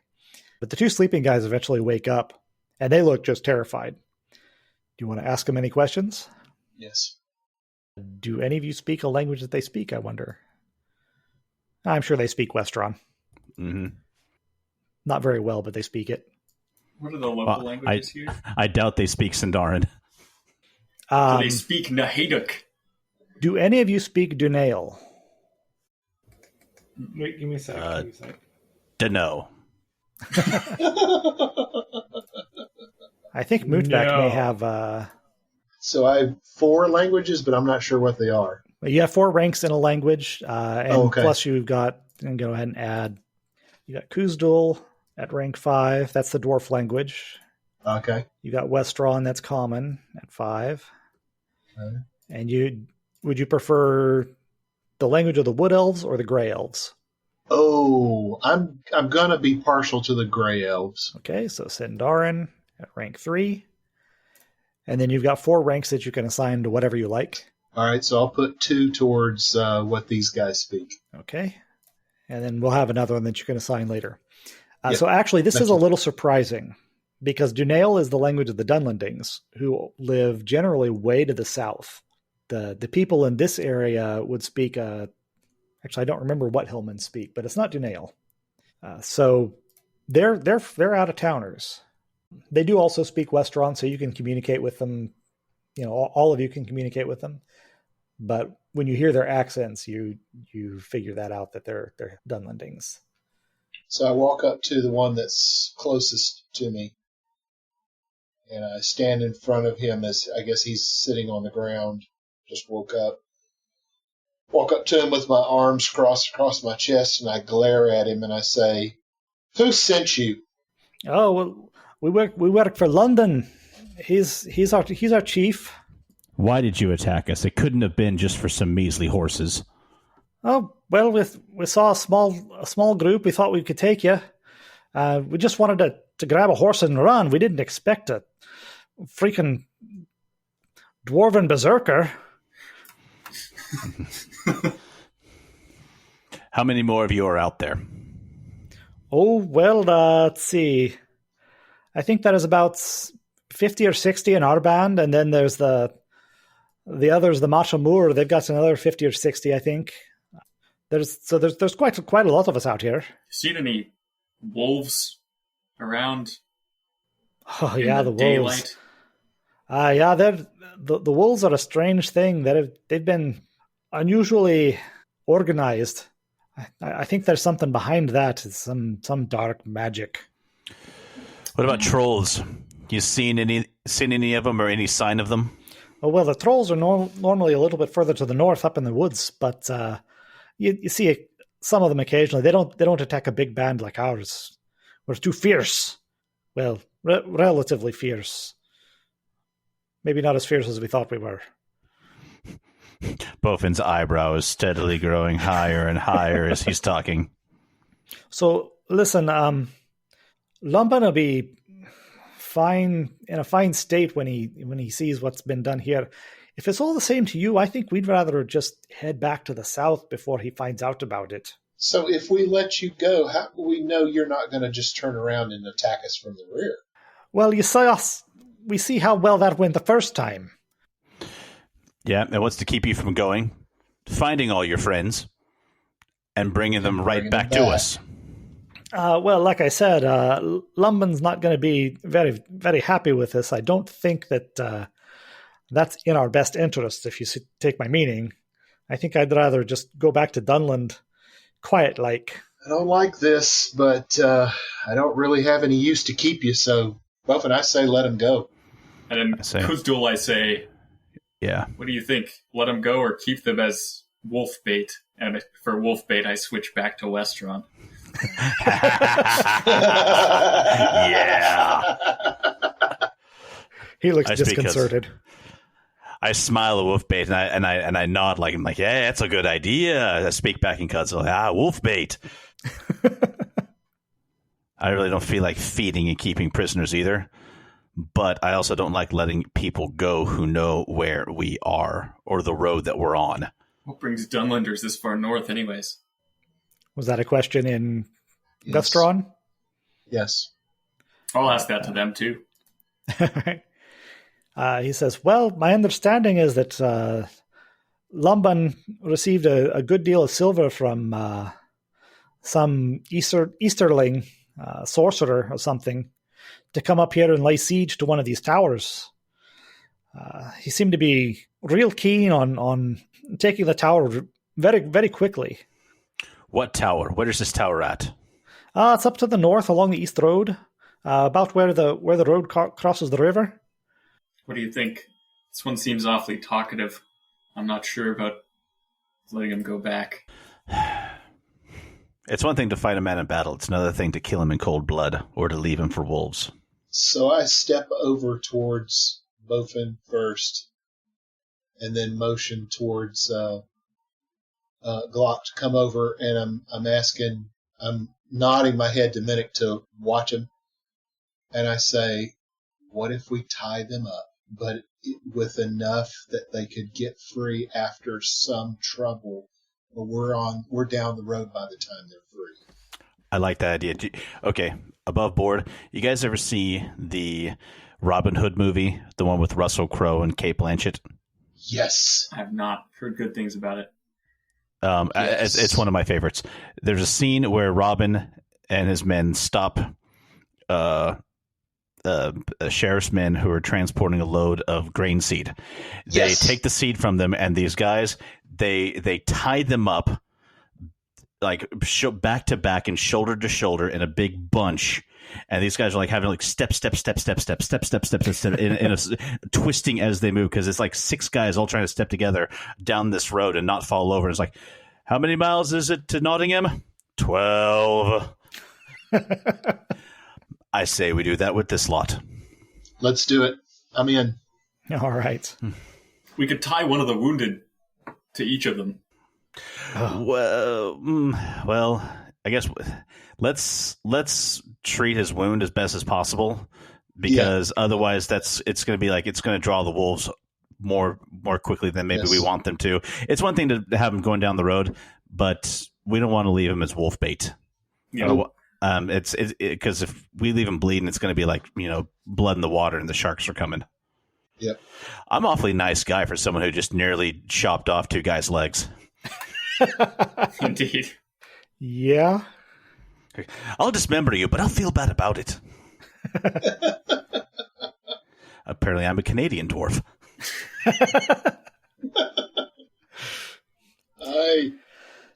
We can All right, so send them off. You've got them tied together, an intricate arrangement. You've got the 2 guys with the leg wounds. Did they have anything of worth on them? Oh, that's a good question. Let's see what my Sealed Now Warriors. Oh, I don't think I wrote it there. I think it's in the module. I say whatever we're taking, leave them a small portion of it in case they, have to pay a ferryman or something. They can swim. They don't really have much of value. They're wearing their soft leather armor, and then they've each got a spear and a throwing club, but they're of unremarkable quality. Let's take the club. We'll take the clubs. Oh, and they've each got a shield. I'll take one of the shields. Okay. Same. I'll take a shield. Yeah, I'm gonna gather their throwing clubs and put them in the back of one of the carts. All right. Oh yeah, good plan. Leave them with their spears and nothing else. Well, a couple of them have their shields still, but yeah, spears and shields. Once they get free, they'll at least be able to defend against the wolves. But all right. The shields are a little oversized for you. They'll still work, but you don't get the benefit of them being lighter weight, so they weigh the full 15 pounds. So, Bryan, I noticed on mine I have shield plus 25 DB. What does that mean? A DB is defensive bonus.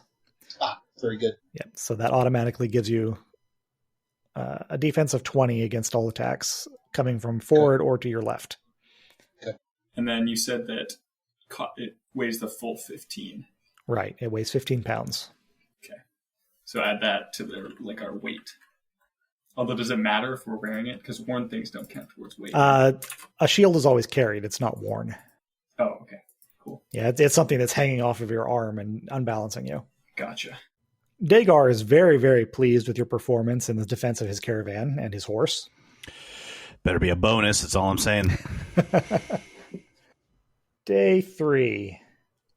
It's getting cooler again. The skies are clear in the morning and there's even less wind, but as you're getting around, you find that there's ice in your water skins. They're not like frozen solid, but you got to break the ice on the top of them a little bit. And then there's frost on the ground that's starting to burn off as you get underway. At around noon, you start to see smoke on the horizon. And as you draw closer to Mage Tuira, it becomes evident that there's been an attack. A couple hours later, you spot a small slapdash palisade, wooden palisade ahead of you. It's made out of green logs, and there's lots of shavings and flinders and stuff around it, so it's brand new. Dagar pulls the Wainhosh to a halt and is looking down at it a little concerned. It says, I think one of you should scout on ahead and find out what that's about. Mhutvak, you want to... Oh, sorry, go ahead. Me or the ranger is probably the best scout. By this time, I think Mhutvak's leg is healed enough that he's no longer at minus 25. Yeah. So that can be removed from his... So, Mhenuk, if you want, we could team it out. You could scout ahead, and I can, watch your 6. What are the sequence of rolls for trying to scout something out? Stalk, hide. If Perception. you're trying to approach without being seen, then you'd need stalk. Perception to be spotting something if you're looking for something, trying to get information. There's not a lot of opportunity to hide here. It's pretty clear open grassland at this point, so you're not sure that you'd be able to approach unseen. Cool. Then can I try to perception first? Yep. Any modifier? No modifiers. Ooh. All right. That's not good. There's something in your eye, and it's watering real bad. You can't see that far. You're going to have to get closer. Minus 106. All right. Since I went with him, can I perceive as well? Go ahead. Okay. All right. You're in. It's too far away. You can't see. You're going to have to get closer. Okay. And if you get any closer, they'll be able to see you in turn. They may have already spotted you. You don't know. Yeah, I guess we gotta approach, you and I. Yep. Let's do it. All right. As you get down closer, you see a head pop up over the side of the palisade, and it is unmistakably a dwarf down there. And he says, "Ho! Who comes?" Aye! It is us! "Who's us?" The dwarves. "I see your dwarves. I don't know you, though." Identify ourselves We as need a to come band. up with a name for our group. The Blue Mountain Boys. No, that sounds like a country bluegrass band. Travelers from the Misty Mountains? Or where are we from? Not the Misty You're Mountains. from the Blue Mountains, Eridluin. Blue Mountains. Travelers from the Blue Mountain. Oh, from way out in the west, then. Okay. We've come far. We're on a pilgrimage. We're Longbeards from Khazad-dûm. Come on down. Come in. It's not exactly safe out there. Hey, they're our cousins. And now let's wave the caravan forward. Ho! All right.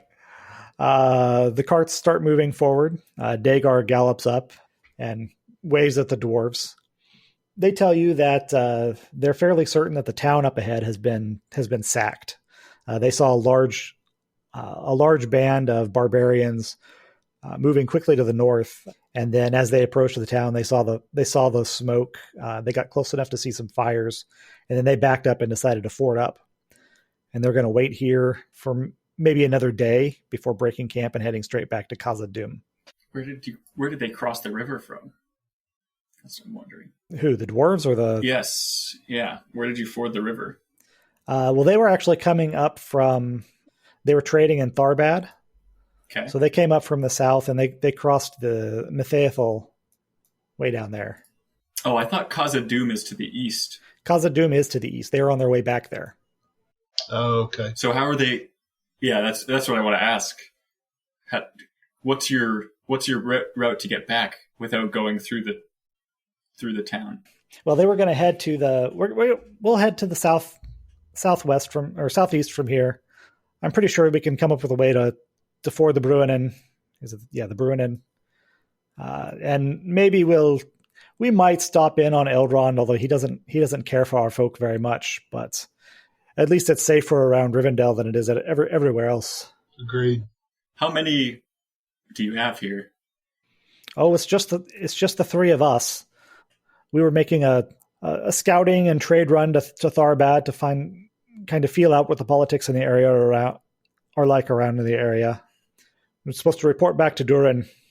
Well, far be it from me to advise you on your own journey, but we did meet some Dunlendings. they seem to be raiding from the south. Heading down the river may not be the safest for a small group.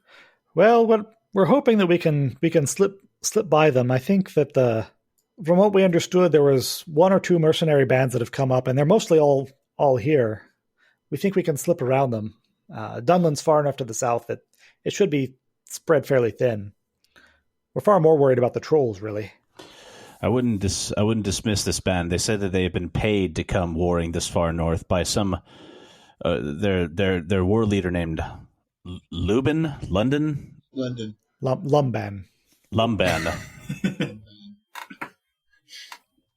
He's been paid to they've been paid to cause trouble in the area, and something about a wizard's tower. It's beyond my kin. Wizards, well, that is concerning. Well, if Dunlandings are being hired by wizards to fight battles in the Angle, grave tidings indeed. Durin should hear, and possibly whatever others, maybe the Dunedain should learn of it also. Could be that Angmar is on the move again. Aye, it's no good for any of us. Well, as I said, we're going to stay forted up here. You look like you're on your way to somewhere. We do have some wares if you are in need of a good sturdy weapon or shield of some sort. Aye. Anything that you buy from them will be +5. Ooh, nice. Dang it! I should have held off holding buying the hand axe I bought earlier. I don't suppose they'd give me credit on trading in my hand axe for one of theirs, or my battle axe. You could let them take a look at it and see what they think. Yeah, I'm not trying to do a swapsies. I'm just saying if I can get a little bit of a discount. Correct.